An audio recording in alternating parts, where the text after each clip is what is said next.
السلام عليكم ورحمة الله وبركاته. الحمد لله الواحد الأحد الفرد الصمد الذي لم يلد ولم يولد ولم يكن له كفوا أحد أحمده حمدا بلا أحد أشهد أن لا إله إلا الله وحده لا شريك له وأشهد أن محمدا عبده ورسوله اللهم صل على محمد وعلى آل محمد كما صليت على إبراهيم وعلى آل إبراهيم إنك حميد مجيد اللهم بارك على محمد وعلى آل محمد كما باركت على إبراهيم وعلى آل إبراهيم إنك حميد مجيد أما بعد فإن خير الحديث كتاب الله وخير الهدي هدي محمد صلى الله عليه وسلم وشر الأمور محدثاتها وكل محدثة بدعة وكل بدعة ضلالة وكل ضلالة في النار. أعوذ بالله من الشيطان الرجيم. يا أيها الذين آمنوا اتقوا الله حق تقاته ولا تموتن إلا وأنتم مسلمون. സ്നേഹധരണീയരായ സഹോദരങ്ങളെ, സഹോദരികളെ, സർവ്വലോക രക്ഷിതാവായ അള്ളാഹുവിനെ സൂക്ഷിക്കണേ എന്ന് സംസാരിക്കുന്ന എന്നോടും കേൾക്കുന്ന നിങ്ങളോടും വളരെയധികം സ്നേഹത്തോടുകൂടെ ഓർമ്മപ്പെടുത്തുകയാണ്, ഉപദേശിക്കുകയാണ്. അള്ളാഹുവിൻ്റെ അപാരമായ അനുഗ്രഹത്താൽ എല്ലാ മാസത്തിലും ഇടവണ്ണ മണ്ഡലം യൂത്ത് അതേപോലെ തന്നെ ORG സംയുക്തമായി സംഘടിപ്പിക്കുന്ന വിജ്ഞാനവേദിയുടെ 2ാമത്തെ ക്ലാസ്സിലാണ് നമ്മളെല്ലാവരും ഒരുമിച്ചിരിക്കുന്നത്. അല്ലാഹു സുബ്ഹാനഹു വ തആല നമ്മളിൽ നിന്ന് ഇതൊരു സ്വാലിഹായ സൽക്കർമ്മമായി സ്വീകരിക്കുമാറാകട്ടെ. ഏറെ ശ്രദ്ധേയമായ ഒരു വിഷയമാണ് നമ്മൾ ഈ പഠന ക്ലാസ്സിന് വേണ്ടി തിരഞ്ഞെടുത്തിട്ടുള്ളത്. അസ്വഹാബ എന്ന പേരിൽ ഇസ്ലാമിക ചരിത്രത്തിലെ ശ്രദ്ധേയരായ സ്വഹാബികളുടെ ചരിത്രം വിശദീകരിക്കുന്ന ക്ലാസ്സാണിത്. 1ാമത്തെ ക്ലാസ്സിൽ ആരാണ് സ്വഹാബികൾ, സ്വഹാബികളുടെ പ്രത്യേകതകൾ എന്താണ്, ഒരു വിശ്വാസി സ്വഹാബികളെ കുറിച്ച് മനസ്സിലാക്കേണ്ട കാര്യങ്ങൾ എന്തെല്ലാമാണ്, ഇതെല്ലാം നമ്മൾ വിശദീകരിച്ചു കഴിഞ്ഞു. ഇന്ന് നമ്മൾ മഹാനായ അബൂബക്കർ സിദ്ദീഖ് റളിയല്ലാഹു അൻഹുവിനെ കുറിച്ചുള്ള ചരിത്രം പറയാൻ തുടങ്ങുകയാണ്. യഥാർത്ഥത്തിൽ അബൂബക്കർ റളിയല്ലാഹു അൻഹുവിനെ നമ്മൾ വായിക്കുമ്പോൾ ധാരാളം വായിക്കാനുള്ള, ധാരാളം പഠിക്കാനുള്ള, അദ്ദേഹത്തിന്റെ ജീവിതത്തിൽ നിന്ന് ഒട്ടനവധി പാഠങ്ങൾ ഉൾക്കൊള്ളാനുള്ള മഹനീയനായ വ്യക്തിയാണ് അബൂബക്കർ സിദ്ദീഖ് റളിയല്ലാഹു അൻഹു. മുഹമ്മദ് നബി സല്ലല്ലാഹു അലൈഹി വസല്ലമ കഴിഞ്ഞാൽ ഈ ഉമ്മത്തിലെ ഏറ്റവും ശ്രേഷ്ഠനായ മനുഷ്യൻ, അമ്പിയാക്കൾ കഴിഞ്ഞാൽ ലോകത്തേക്ക് കടന്നു വന്ന ആദം നബി അലൈഹിസ്സലാം മുതൽ മുഹമ്മദ് നബി സല്ലല്ലാഹു അലൈഹി വസല്ലമ വരെയുള്ള അമ്പിയാക്കൾ, അവര് കഴിഞ്ഞാൽ പിന്നെ ഏറ്റവും ശ്രേഷ്ഠനായ മനുഷ്യൻ അത് അബൂബക്കർ റളിയല്ലാഹു അൻഹു ആണ്. ആലോചിച്ച് നോക്കൂ നിങ്ങൾ അദ്ദേഹത്തിന്റെ മഹത്വം എത്രയാണ് എന്ന്. അല്ലാഹു സുബ്ഹാനഹു വ തആല മനുഷ്യരെ നന്മയിലേക്ക് നയിക്കാൻ വേണ്ടി നിയോഗിച്ച പ്രവാചകന്മാർ, ആ പ്രവാചകന്മാരുടെ സ്ഥാനം കഴിഞ്ഞാൽ പിന്നെ സ്ഥാനമുള്ളയാള് അബൂബക്കർ റളിയല്ലാഹു അൻഹു ആണ്. അതുകൊണ്ട് തന്നെ അദ്ദേഹത്തെക്കുറിച്ച് അറിയുക, പഠിക്കുക എന്നുള്ളത് നമ്മുടെ എല്ലാവരുടെയും ബാധ്യതയാണ്. മഹാനായ മസ്റൂഖ് റഹിമഹുല്ല പറയുന്നുണ്ട്, ഹുബ്ബു അബീബക്കറിൻ വ ഉമറ മഅരിഫത്തു ഫളിഹിമാ മിനസ് സുന്നah. അദ്ദേഹത്തിന്റെ വാചകം അബൂബക്കർ റളിയല്ലാഹു അൻഹുവിനെയും ഉമർ റളിയല്ലാഹു അൻഹുവിനെ കുറിച്ചൊക്കെ പഠിക്കുക, അവരെ സ്നേഹിക്കുക എന്നുള്ളത് അത് സുന്നത്തിൽപ്പെട്ട കാര്യമാണ് എന്നാണ്. അത് സുന്നത്തിൽപ്പെട്ട കാര്യമാണ്. അവരെ കുറിച്ച് പഠിക്കല് അത് സുന്നത്താണ് എന്നാണ് മഹാനായ മസ്റൂഖ് റഹ്മത്തുള്ളാഹി അലൈഹി രേഖപ്പെടുത്തിയത്. സലഫുകൾ പറയാറുണ്ട്, ഹുബ്ബു അബീ ബക്കറിൻ വ ഉമർ, അബൂബക്കറിനോടും ഉമറിനോടുമുള്ള സ്നേഹം എന്ന് പറയുന്നത് ഈമാനുൻ, അത് ഈമാനിന്റെ ഭാഗമാണ്, അത് വിശ്വാസത്തിന്റെ ഭാഗമാണ്. വബുഅദുഹുമാ കുഫ്റുൻ, അവരെ വെറുക്കുക എന്നുള്ളത്, അവരോട് വെറുപ്പ് പ്രകടിപ്പിക്കുക എന്നുള്ളത് കുഫറാണ്, നിഷേധമാണ് എന്ന് സലഫുകളായ ആളുകൾ പറയാറുണ്ട്. നമ്മൾ ശ്രദ്ധിക്കേണ്ട ഒരു വാചകമുണ്ട്. മഹാന്മാരായ സലഫുകൾ അവർ അബൂബക്കർ റളിയല്ലാഹുവിനെ കുറിച്ച്, ഉമർ റളിയല്ലാഹുവിനെ കുറിച്ച്, സ്വഹാബികളെ കുറിച്ച് അവർ എങ്ങനെയാണ് അവരെ നോക്കിക്കണ്ടത്, അവരുടെ കുടുംബവുമായി ബന്ധപ്പെട്ടുള്ള ചില ഇടപാടുകളുണ്ട്. പണ്ഡിതന്മാർ പറഞ്ഞു, കാന സലഫ്, സലഫുകളായിരുന്നു യുഅല്ലിമൂന ഔലാദഹും ഹുബ്ബ അബീ ബക്കറിൻ വ ഉമറ കമാ യുഅല്ലിമൂന സൂറത മിനൽ ഖുർആൻ. സുബ്ഹാനല്ലാഹ്. സലഫുകളായ ആളുകൾ വിശുദ്ധ ഖുർആനിലെ ഒരു സൂറത്ത് പഠിപ്പിക്കുന്നത് പോലെ മഹാനായ അബൂബക്കർ റളിയല്ലാഹു അൻഹുവിനോടും ഉമർ റളിയല്ലാഹു അൻഹുവിനോടുമുള്ള സ്നേഹത്തെക്കുറിച്ച്, അവരെക്കുറിച്ച് തങ്ങളുടെ മക്കളെ പഠിപ്പിക്കുമായിരുന്നു എന്നാണ്. വിശുദ്ധ ഖുർആനിലെ ഒരു അധ്യായം പഠിപ്പിക്കുന്നത് പോലെ അബൂബക്കർ റളിയല്ലാഹുവിനെ പരിചയപ്പെടുത്തും, ഉമർ റളിയല്ലാഹുവിനെ പരിചയപ്പെടുത്തും. നമ്മൾ ആരെങ്കിലും നമ്മുടെ മക്കളോട് അബൂബക്കർ റളിയല്ലാഹുവിനെ കുറിച്ച്, ഉമർ റളിയല്ലാഹുവിനെ കുറിച്ച്, ഉസ്മാൻ ബിൻ അഫ്ഫാൻ റളിയല്ലാഹു അൻഹുവിനെ കുറിച്ചൊക്കെ അതേ രീതിയിൽ ഇവരൊക്കെ ഖലീഫമാരാണ്, ഇവരൊക്കെ പ്രസിദ്ധരായ ആളുകളാണ് എന്നതിനപ്പുറം അവരുടെ ചരിത്രം, ഒരു ബയോഡാറ്റ നമ്മളിൽ പല ആളുകൾക്കും അറിയില്ല എന്നുള്ളത് ഒരു യാഥാർത്ഥ്യമാണ്. ഞാൻ ആരെയും കുറ്റപ്പെടുത്താൻ വേണ്ടി പറയുന്നതല്ല. മുൻഗാമികളായ ആളുകൾ അങ്ങനെയായിരുന്നു. അവര് സ്വഹാബികളെ കുറിച്ച് വിശുദ്ധ ഖുർആനിൽ ഒരു സൂറത്തൊക്കെ പഠിക്കുന്ന ആവേശത്തിൽ സ്വഹാബികളെ പഠിച്ച ആളുകളും മനസ്സിലാക്കിയ ആളുകളുമാണ്. അപ്പൊ ആ സ്വഹാബികളുടെ കൂട്ടത്തിൽ ഏറ്റവും ശ്രേഷ്ഠനായ, ഏറെ പ്രത്യേകതകളുള്ള വ്യക്തിയാണ് മഹാനായ അബൂബക്കർ റളിയല്ലാഹു അൻഹു. ഇമാം നവവി റഹ്മത്തുള്ളാഹി അലൈഹി പറയുന്നുണ്ട്, ഇത്തഫഖ അഹ്ലുസുന്നഹ്, അഹ്ലുസുന്നയുടെ പണ്ഡിതന്മാർ, അഹ്ലുസുന്നയുടെ ഉലമാക്കൾ എല്ലാവരും യോജിച്ചിട്ടുണ്ട്. എന്താ യോജിച്ച കാര്യം? അല അന്ന അഫ്ളലുഹും അബൂബക്കർ, സ്വഹാബികളുടെ കൂട്ടത്തിൽ ഏറ്റവും ശ്രേഷ്ഠനാരാണ്? അത് അബൂബക്കറാണ് റളിയല്ലാഹു അൻഹു, അദ്ദേഹമാണ് എന്ന് അഹ്ലുസുന്നയുടെ പണ്ഡിതന്മാർക്കിടയിൽ എന്തുണ്ട്? ഇത്തിഫാഖുണ്ട്. അവരെല്ലാവരും യോജിച്ച കാര്യമാണ്. ഇമാം ഷാഫി റഹ്മത്തുള്ളാഹി അലൈഹി പറഞ്ഞു, അഫ്ളലുൻ നാസി ബഅദ റസൂലില്ലാഹി സ്വല്ലല്ലാഹു അലൈഹി വസല്ലം അബൂബക്കർ. എന്താ അദ്ദേഹത്തിന്റെ വാചകം? അഫ്ളലുൻ നാസി ബഅദ റസൂലില്ലാഹി സ്വല്ലല്ലാഹു അലൈഹി വസല്ലം, ജനങ്ങളിൽ പ്രവാചകൻ കഴിഞ്ഞാൽ ഏറ്റവും ശ്രേഷ്ഠനായ ആളാരാ? അത് അബൂബക്കറാണ്. സുമ്മ ഉമർ, സുമ്മ ഉസ്മാൻ, സുമ്മ അലിയുൻ റിദ്വാനുല്ലാഹി അലൈഹിം.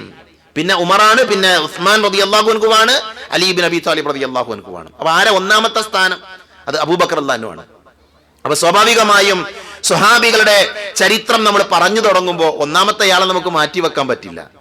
ഒന്നാമത്തെ ആളെ കുറിച്ച് പറഞ്ഞു തന്നെയാണ്, അദ്ദേഹത്തെ പഠിച്ചു തന്നെയാണ് രണ്ടാമത്തെ ആളിലേക്ക് നമ്മൾ പോകേണ്ടത്. മഹാനായ ഇബ്നു കത്തീർ റഹ്മത്തുള്ളാഹി അലൈഹി പറഞ്ഞു, വഅഫ്ദലു സ്വഹാബത്തി ബൽ അഫ്ദലുൽ ഖൽഖി ബഅദൽ അംബിയാഇ അലൈഹിമുസ്സലാം അബൂബക്കർ. ഞാൻ നേരത്തെ പറഞ്ഞു, മഹാനായ ഇബ്നു കത്തീർ റഹ്മത്തുള്ളാഹി അലൈഹിയുടെ വാചകമാണത്. അംബിയാക്കൾ കഴിഞ്ഞാൽ പിന്നെ ഏറ്റവും ശ്രേഷ്ഠനായ ആളാരാ? അത് അബൂബക്കറാണ്. മനുഷ്യരിൽ ഏറ്റവും ശ്രേഷ്ഠതയുള്ള ആള് അത് അബൂബക്കറാണെന്നാണ് റളിയല്ലാഹു അൻഹു. എന്തുകൊണ്ടായിരിക്കാം ഇത്രമാത്രം ശ്രേഷ്ഠതയും പ്രത്യേകതകളും അബൂബക്കർ റളിയല്ലാഹു അൻഹുവിന് ലഭിച്ചത്? എന്തുകൊണ്ടായിരിക്കാം? പണ്ഡിതന്മാർ നമുക്ക് വിശദീകരിച്ചു തന്നു. ഒന്നാമത്തെ കാര്യം, അവ്വലു റിജാലി ഇസ്ലാമൻ, ഒന്നാമത്തെ കാരണം അതാണ്. ആദ്യമായി മഹാനായ റസൂലുള്ളാഹി സ്വല്ലല്ലാഹു അലൈഹി വസല്ലമയിൽ വിശ്വസിച്ചയാളാരാ?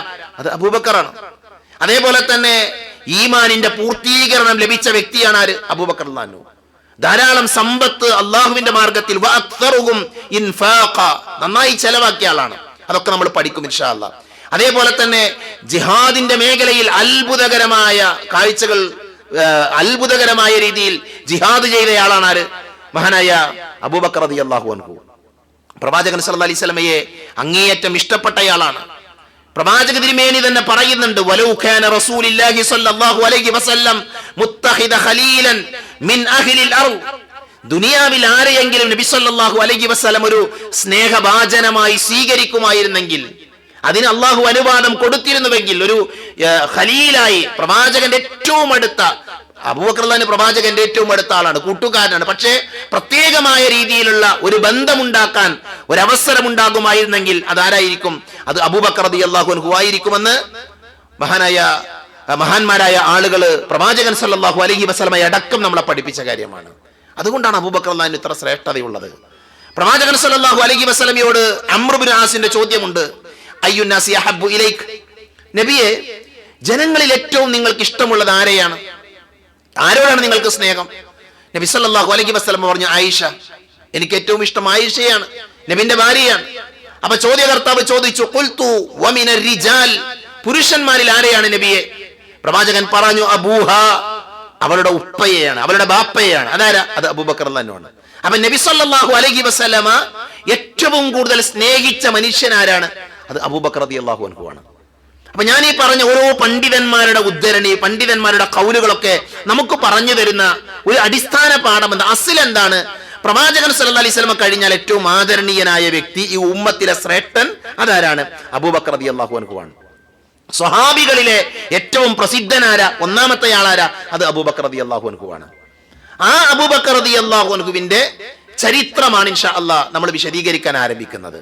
സ്വാഭാവികമായും ഒരാളെ കുറിച്ച് നമ്മൾ പഠിക്കുമ്പോൾ അയാളുടെ പേര് പറയണം, അയാളുടെ വീട്ടുപേരറിയണം, അയാളുടെ കുടുംബത്തെ കുറിച്ച് അറിയണം. സീറ എഴുതിയ പണ്ഡിതന്മാർ, മഹാനായ അബൂബക്കർ റളിയല്ലാഹു അൻഹുവിന്റെ അടക്കമുള്ള സീറകൾ രചിച്ച പണ്ഡിതന്മാരെല്ലാവരും അവരെന്ത് ചെയ്യാറുണ്ട്? അവർ ചരിത്രം പറയുമ്പോൾ ഒരാളുടെ നെസബ പറഞ്ഞുകൊണ്ട്, കുടുംബ പരമ്പര പറഞ്ഞുകൊണ്ടാണ് അദ്ദേഹത്തിന്റെ സീറ ആരംഭിക്കാറുള്ളത്. അത് ഇസ്ലാമിക ലോകത്തെ പണ്ഡിതന്മാർ മാത്രമല്ല എല്ലാവരും സ്വീകരിക്കുന്ന ഒരു നിലപാടാണ്. മഹാനായ അബൂബക്കർ റളിയല്ലാഹു അൻഹു അദ്ദേഹം ഖുറൈശി തറവാട്ടുകാരനാണ്. നബിയും ഖുറൈശിയാണ്, അബൂബക്കർ റളിയല്ലാഹു അൻഹും ഖുറൈശിയാണ്. നബി സല്ലല്ലാഹു അലൈഹി വസല്ലമയുടെ ഏഴാമത്തെ പിതാവായ മുറയിൽ അബൂബക്കർ റളിയല്ലാഹുവിന്റെ കുടുംബം അങ്ങനെ ഒരു വഴിക്ക് പോകുന്നുണ്ട്, നബിയുടെ കുടുംബം അങ്ങനെ പോകുന്നുണ്ട്. അത് രണ്ടും കൂടെ ചേർന്ന് നിൽക്കുന്ന എവിടെയാണ്?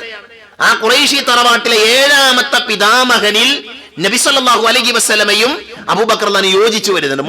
മുറ എന്ന് പറയുന്ന നബിയുടെ ഏഴാമത്തെ പിതാവ്, ബാപ്പ അങ്ങനെ അങ്ങനെ എണ്ണിപ്പോയാൽ ഏഴാമത്തെ ആള്. അതേപോലെ അബൂബക്കർ റളിയല്ലാഹുവിന്റെ എണ്ണി വരുമ്പോൾ ഏഴാമത്തെ ആൾ ആരാണ്? രണ്ടുപേരുടെയും കുടുംബം അവിടെ നിന്നാണ് എന്ത് ചെയ്യുന്നത്?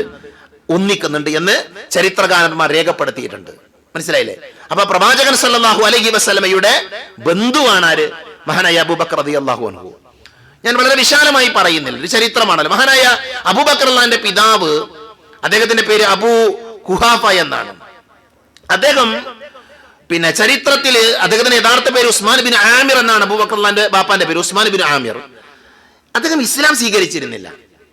മക്ക വിജയിച്ച ആ സമയത്താണ് അദ്ദേഹം മുസ്ലിം ആകുന്നത്. അബൂബക്കർ റളിയല്ലാഹുവിന്റെ ബാപ്പ മുസ്ലിം ആകുന്നത് മക്ക വിജയത്തിന്റെ ദിവസമാണ്. അന്നൊരു വലിയ ചരിത്രം ഉണ്ടായിട്ടുണ്ട്. മക്ക വിജയിച്ചടക്കുന്നതിന്റെ തൊട്ടു മുമ്പ് അബൂബക്കർ റളിയല്ലാഹുവിന്റെ ബാപ്പ തന്റെ വീട്ടിലുള്ള മകളോട് പറയുന്നുണ്ട്, കുട്ടികളോട് പറയുന്നുണ്ട്, എന്നെ ഒന്ന് കുന്നിന്റെ മുകളിലേക്ക്, അവിടെയുള്ളൊരു അവരുടെ വീടിന്റെ സമീപത്തുള്ള ഒരു കുന്നിന്റെ മുകളിലേക്ക് കൊണ്ടുപോകാൻ പറയുന്നുണ്ട്. അപ്പൊ ആ കുന്നിന്റെ മുകളിലേക്ക് മക്കള് ബാപ്പയെ കൊണ്ട്, അദ്ദേഹം പ്രായം ചെന്ന ഒരാളാണ്, വയസ്സായ ആളാണ്, നടക്കാനൊക്കെ ബുദ്ധിമുട്ടാണ്. അപ്പൊ മക്കൾ അദ്ദേഹത്തെ ആ കുന്നിന്റെ മുകളിൽ കൊണ്ടുപോയി അവിടുന്ന് മക്കളോട് ചോദിക്കുന്നത്, നിങ്ങള് മദീനയിൽ നിന്ന് ആ വഴിയിലേക്ക് നിങ്ങൾ നോക്കുക, ആരെങ്കിലും വരുന്നുണ്ടോ, എന്തെങ്കിലും നിങ്ങൾ കാണുന്നുണ്ടോ? അപ്പൊ അവര് നോക്കിയിട്ട് പറഞ്ഞു, അവിടെ ഒരു ജമാഅയുണ്ട്, ഒരു സംഘം ആളുകൾ അവരിങ്ങനെ വന്നുകൊണ്ടിരിക്കുകയാണ്, അവര് വന്നുകൊണ്ടിരിക്കുകയാണ്. അപ്പൊ അദ്ദേഹത്തിന് അറിയാം, വിവരം കിട്ടിയിട്ടുണ്ട്, ആളുകൾ മക്ക വിജയിച്ചടക്കാൻ വേണ്ടി വരുന്ന വാർത്ത അദ്ദേഹത്തിന്റെ അടുക്കലുണ്ട്. അപ്പൊ അദ്ദേഹം പെട്ടെന്ന് തന്നെ അദ്ദേഹത്തിന്റെ വീട്ടിലേക്ക് അവരോട് പോരാൻ പറഞ്ഞത് മുഹമ്മദ് നബി സല്ലല്ലാഹു അലൈഹി വസല്ലമയും അനുയായികളുമാണ് എന്നൊക്കെ അദ്ദേഹം പറഞ്ഞത് ചരിത്രത്തിൽ വായിക്കാൻ സാധിക്കുന്നുണ്ട്. അങ്ങനെ പ്രവാചകൻ സല്ലല്ലാഹു അലൈഹി വസല്ലമ മക്ക വിജയിച്ചടക്കിയ സമയത്ത് അതിന്റെ തിരക്കുകളൊക്കെ കഴിഞ്ഞു. അബൂബക്കർ റളിയല്ലാഹു അൻഹു തന്റെ വീട്ടിൽ വന്നു, തന്റെ പിതാവിനെ ചുമലിലേറ്റി റസൂലുള്ളാഹി സ്വല്ലല്ലാഹു അലൈഹി വസല്ലമയുടെ സമീപത്തെ കൊണ്ടു ചെല്ലുന്നുണ്ട്. അബൂബക്കർ റളിയല്ലാഹുവിന്റെ ബാപ്പാൻ അദ്ദേഹം ഏറ്റിയാണ് കൊണ്ടുപോകുന്നത്.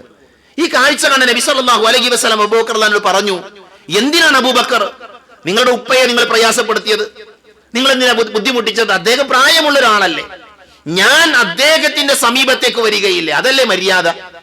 ഒരു പ്രായമുള്ളയാളെ നിങ്ങൾ ചുമന്ന് എന്റെ അടുക്കലേക്ക് എന്തിനു കൊണ്ടുവന്നു?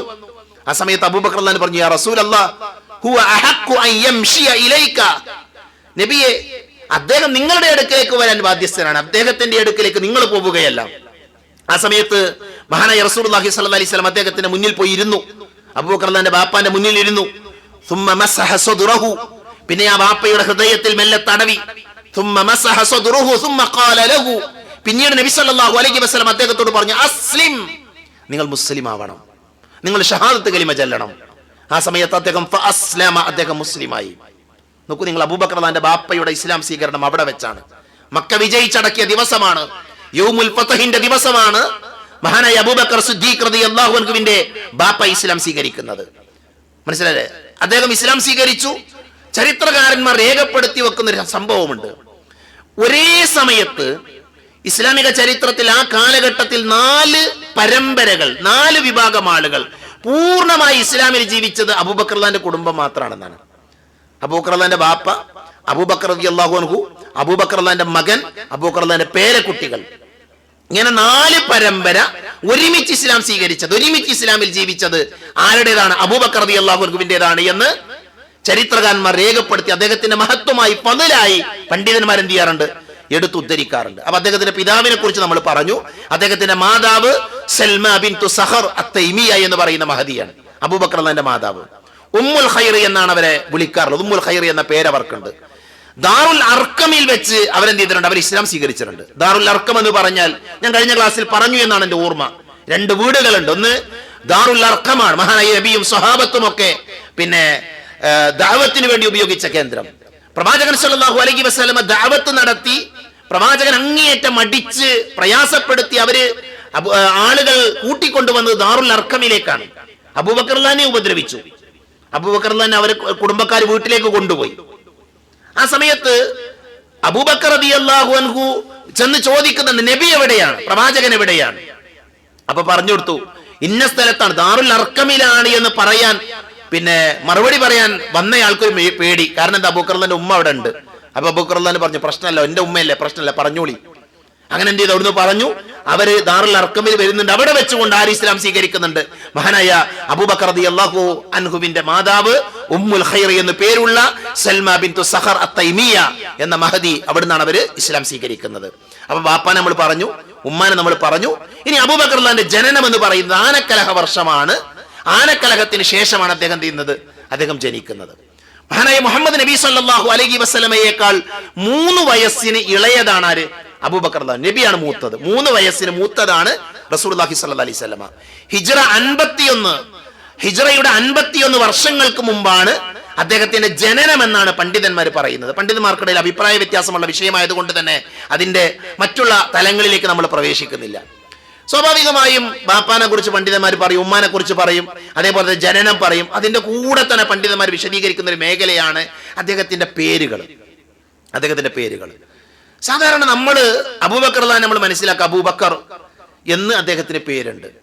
അതേപോലെ തന്നെ അൽ അതീഖ് എന്ന അദ്ദേഹത്തിന് പേരുണ്ട്, അസ്സിദ്ദീഖ് എന്ന അദ്ദേഹത്തിന് പേര്. മഷ്ഹൂറായ ഏറ്റവും അറിയപ്പെട്ട 3 പേരുകളാണ് ഈ പേരുകൾ. അബൂബക്കർ, അതേപോലെ തന്നെ അതീഖ്, അസ്സിദ്ദീഖ് എന്ന 3 പേരുകൾ. ഇതില് അബൂബക്കർ എന്ന പേര് യഥാർത്ഥ അതെങ്ങനെ വന്നത്?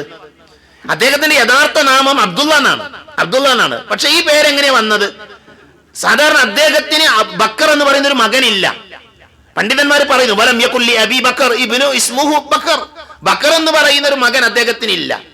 അബു അബ്ദില്ല, അബു ഉമർ എന്നൊക്കെ നമ്മൾ വിളിക്കുന്നത് ഉമർ എന്ന് പറയുന്ന മകൻ ഉണ്ടാകുമ്പോഴാണ്. അബു അബ്ദുള്ള വിളിക്കുന്നത് അബ്ദുള്ളാന്റെ വാപ്പയാണ്. എന്നാൽ അബൂബക്കർ റളിയല്ലാഹു അൻഹു ബക്കർ എന്ന് പറയുന്ന ഒരു മകനില്ല. പിന്നെ എന്തുകൊണ്ടാണ് അദ്ദേഹത്തിന് ആ പേര് വന്നത്? പണ്ഡിതന്മാരത് വിശദീകരിച്ചിട്ടുണ്ട്. അപ്പൊ അലി റളിയല്ലാഹു അൻഹുവിനെ അബൂ തുറാബ് എന്ന് വിളിച്ചു. അബൂ തുറാബ്, മണ്ണിന്റെ മകനെ എന്ന് വിളിച്ചു നബി സല്ലല്ലാഹു അലൈഹി വസല്ലം. അത് വിളിക്കാൻ കാരണം എന്താ? അദ്ദേഹം തന്റെ ഭാര്യയായ ഫാത്തിമയോട് പിണങ്ങി വീട്ടിൽ നിന്ന് പുറത്തുപോയി മണ്ണിൽ കിടന്നു. അപ്പൊ മണ്ണിൽ കിടക്കണം, ശരീരത്തിലൊക്കെ മണ്ണ് പുരണ്ടാണ്. ആ സമയത്താണ് നബി ചന്ദ്രൻ വിളിക്കുന്നത് അബൂ തുറാബ്, എഴുന്നേൽക്കുക എന്ന് പറയുന്നത്. അപ്പൊ ചില സന്ദർഭങ്ങളിൽ എന്ത് ചെയ്യും? ചില സാഹചര്യങ്ങളിൽ വിളിക്കപ്പെടുന്ന പേരുകൾ കൊണ്ട് ചിലർ പ്രസിദ്ധരാകാറുണ്ട്. അതേപോലെ അബൂബക്കർ റളിയല്ലാഹു അൻഹുവിനെ ഈ പേര് വന്നത് ഈ ബിത്തക്കറ എന്ന അദ്ദേഹത്തെ കുറിച്ച് പറയും. ഈ ബിത്തക്കറ എന്ന് പറഞ്ഞാൽ പുതുതായി പല നന്മകളും അഥവാ നല്ല സ്വഭാവങ്ങളും കണ്ടുപിടിക്കുന്ന ഒരു വ്യക്തിയായിരുന്നു ആര്? അബൂബക്കർ റളിയല്ലാഹു അൻഹു. അതിൽ നിന്നാണ് അബൂബക്കർ എന്ന പേര് അദ്ദേഹത്തിന് ലഭിച്ചത് എന്ന് പണ്ഡിതന്മാർ പറയാറുണ്ട്. ഈ ബിത്തക്കറ എന്നതിൽ നിന്നാണ് അബൂബക്കർ എന്ന കുറേ നല്ല നന്മകൾക്ക് തുടക്കം കുറിച്ച ആളാണ് ആര്? അബൂബക്കർ. നമ്മൾ നബിയുടെ ചരിത്രം പറയുമ്പോൾ നമ്മൾ പറയും, നബി സല്ലല്ലാഹു അലൈഹി വസല്ലമ വഹി ലഭിച്ച് വീട്ടിലേക്ക് ഓടി വന്ന സമയത്ത് ഖദീജമ്മ പറയുന്ന വാചകം എന്താ? ഖദീജമ്മ പറയും, നബിയെ നിങ്ങളെ അല്ലാഹു കൈവടിയുകയില്ല, നിങ്ങൾ കുടുംബ ബന്ധം ചേർക്കുന്ന ആളാണ്, ആളുകളെ സഹായിക്കുന്ന ആളാണ്, നല്ല മനുഷ്യനാണെന്ന് പറഞ്ഞ് കുറെ വാചകങ്ങൾ പറയുന്നുണ്ട്. യഥാർത്ഥത്തിൽ അതിന് സമാനമായ വാചകങ്ങൾ അബൂബക്കർ റളിയല്ലാഹു അൻഹുവിനെ കുറിച്ച് ആര് പറയുന്നുണ്ട്? ഇബ്നു ദുഗന്ന പറയുന്നുണ്ട്. ഇസ്ലാം അനുസരിച്ച് ജീവിക്കാൻ സാധിക്കാതെ വന്ന സമയത്ത് മക്ക വിട്ട് അദ്ദേഹം ഹിജ്റ പോകാണ്, അബശീനിയയിലേക്ക് ഹിജ്റ പോകാണ്. ആ പോകുന്ന സമയത്താണ് ഇബ്നു ദുഗന്ന വഴിയിൽ വെച്ച് കാണുന്നത്. അപ്പൊ അബൂബക്കർ റളിയല്ലാഹു ചോദിച്ചു, നിങ്ങൾ എങ്ങോട്ടാ പോകുന്നത്? അപ്പൊ അദ്ദേഹം പറഞ്ഞു, ഇവിടെ മുസ്ലിമായി ജീവിക്കാൻ പറ്റൂല. ആ സമയത്ത് അദ്ദേഹം പറയുന്ന വാചകം, നിങ്ങൾ കുറെ നന്മയുള്ള മനുഷ്യനാണ്, നിങ്ങളെപ്പോലെയുള്ള ആളുകൾ ഈ നാട് വിട്ടു പോകാൻ പാടില്ല. എന്നിട്ട് അദ്ദേഹത്തിന്റെ സംരക്ഷണത്തിലാണ് തിരിച്ചു കൊണ്ടുവന്നത്. അഥവാ അബൂബക്കർ റളിയല്ലാഹു അൻഹു അദ്ദേഹം കുറെ നന്മകളുള്ള മനുഷ്യനായിരുന്നു. അതുകൊണ്ടാണ് അദ്ദേഹത്തിന് അബൂബക്കർ എന്ന ഈ ബുത്തക്കറ എന്നതിലേക്ക് ചേർത്ത് ആ പേര് വന്നത് എന്ന് പണ്ഡിതന്മാർ പറയുന്നത് നമുക്ക് കാണാൻ പറ്റും. സിദ്ദീഖ് എന്ന പേര് വന്ന ചരിത്രം എല്ലാവർക്കും അറിയാം. പ്രവാചകൻ സല്ലല്ലാഹു അലൈഹി വസല്ലമ എന്ത് പറഞ്ഞാലും അതിനെ സത്യപ്പെടുത്താൻ ഒരു മടിയും കാണിക്കാത്ത വ്യക്തിയായിരുന്നു ആര്? അബൂബക്കർ റളിയല്ലാഹു അൻഹു. ഇസ്രായിന്റെയും മിഅ്റാജിന്റെയും ഒക്കെ സംഭവം എല്ലാവർക്കും അറിയാവുന്നത് കൊണ്ട് തന്നെ ഞാൻ എന്ത് ചെയ്യുന്നില്ല, ഞാനത് ആവർത്തിക്കുന്നില്ല. വിശുദ്ധ ഖുർആനിൽ അല്ലാഹു പറഞ്ഞു, വല്ലദീ ജാഅ ബിസ്സിദ്ഖി വസദ്ദഖ ബിഹി ഉലൈക ഹുമുൽ മുത്തഖൂൻ. ഈ ആയത്തിനെ വിശദീകരിച്ചുകൊണ്ട് അലി ഇബ്നു അബീ ത്വാലിബ് റളിയല്ലാഹു അൻഹു പറയുന്നുണ്ട്.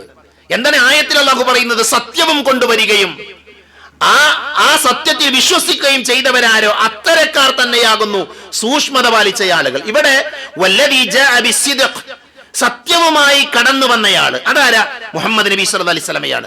വസദ്ദഖ ബിഹി, ആ സത്യവുമായി വന്നയാളെ വിശ്വസിച്ചയാളാരാ, സത്യപ്പെടുത്തിയാളാരാ? അത് അബൂബക്കർ റളിയല്ലാഹു അൻഹു ആണ്.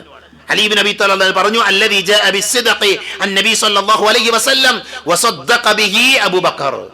അപ്പൊ അബൂബക്കർ റളിയല്ലാഹു അൻഹു സിദ്ദീഖാണ് എന്ന് വിശുദ്ധ ഖുർആനിലെ സൂറത്തു സുമറിലെ 33-ാമത്തെ ആയത്തിലൂടെ അള്ളാഹു പഠിപ്പിച്ചിട്ടുണ്ട്.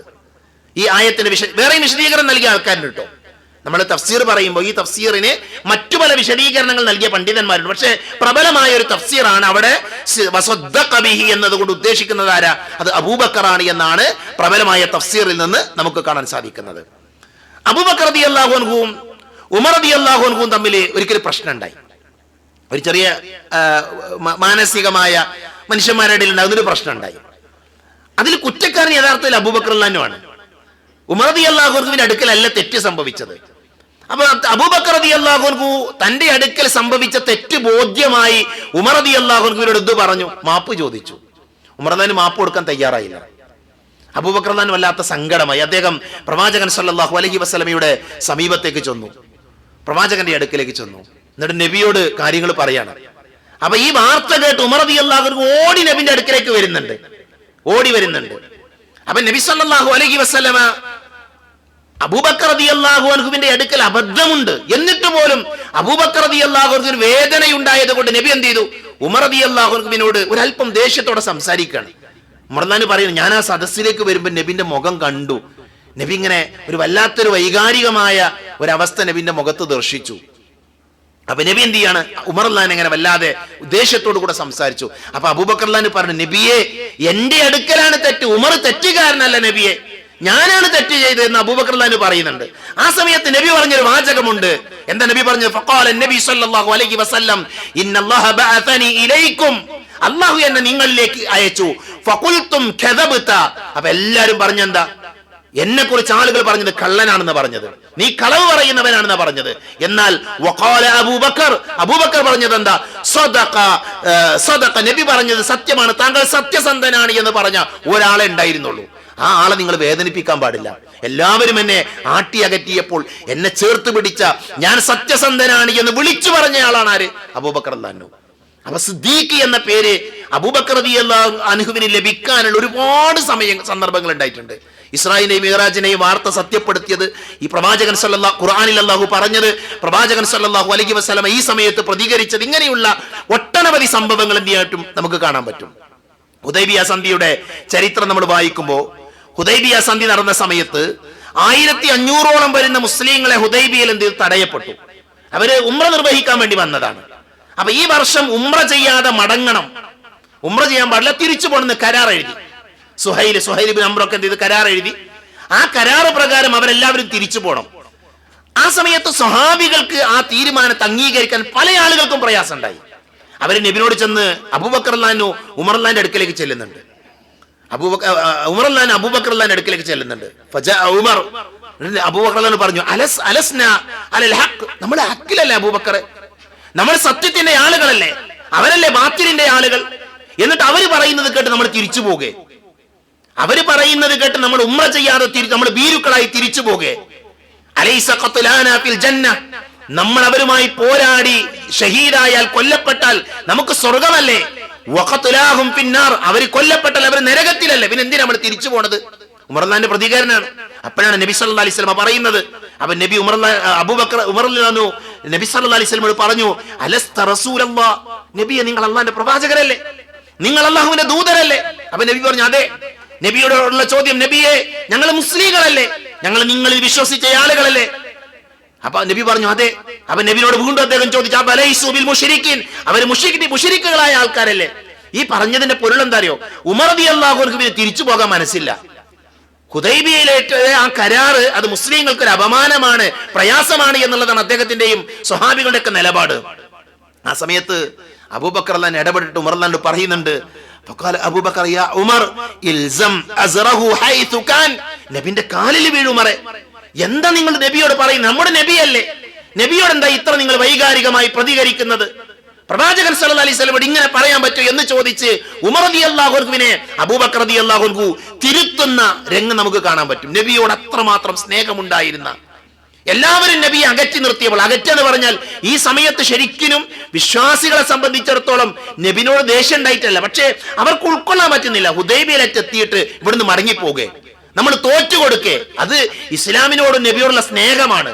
പക്ഷെ ആ സമയത്ത് പോലും പ്രവാചകൻ സല്ലല്ലാഹു അലൈഹി വസല്ലമയെ മനസ്സിലാക്കിയ ആളാരാ? അബൂബക്കർ റളിയല്ലാഹു അൻഹു. ആ അബൂബക്കർ റളിയല്ലാഹു അൻഹുവിന്റെ അതേപോലെ തന്നെ നബിയുടെ ആ ഹുദൈബിയയിൽ ആ സംഭവം കഴിഞ്ഞ ഉടനെയാണ് അള്ളാഹു ആയത്തിറക്കുന്നത്, നിങ്ങൾക്ക് വിജയം ഉണ്ടാകും എന്ന് പറഞ്ഞുകൊണ്ട് അള്ളാഹു സുബ്ഹാനഹു വ തആല ആയത്തിറക്കിയത് അതിന്റെ തൊട്ടു പിറകെയാണ് എന്ന് ചരിത്രത്തിൽ നമുക്ക് കാണാൻ പറ്റും.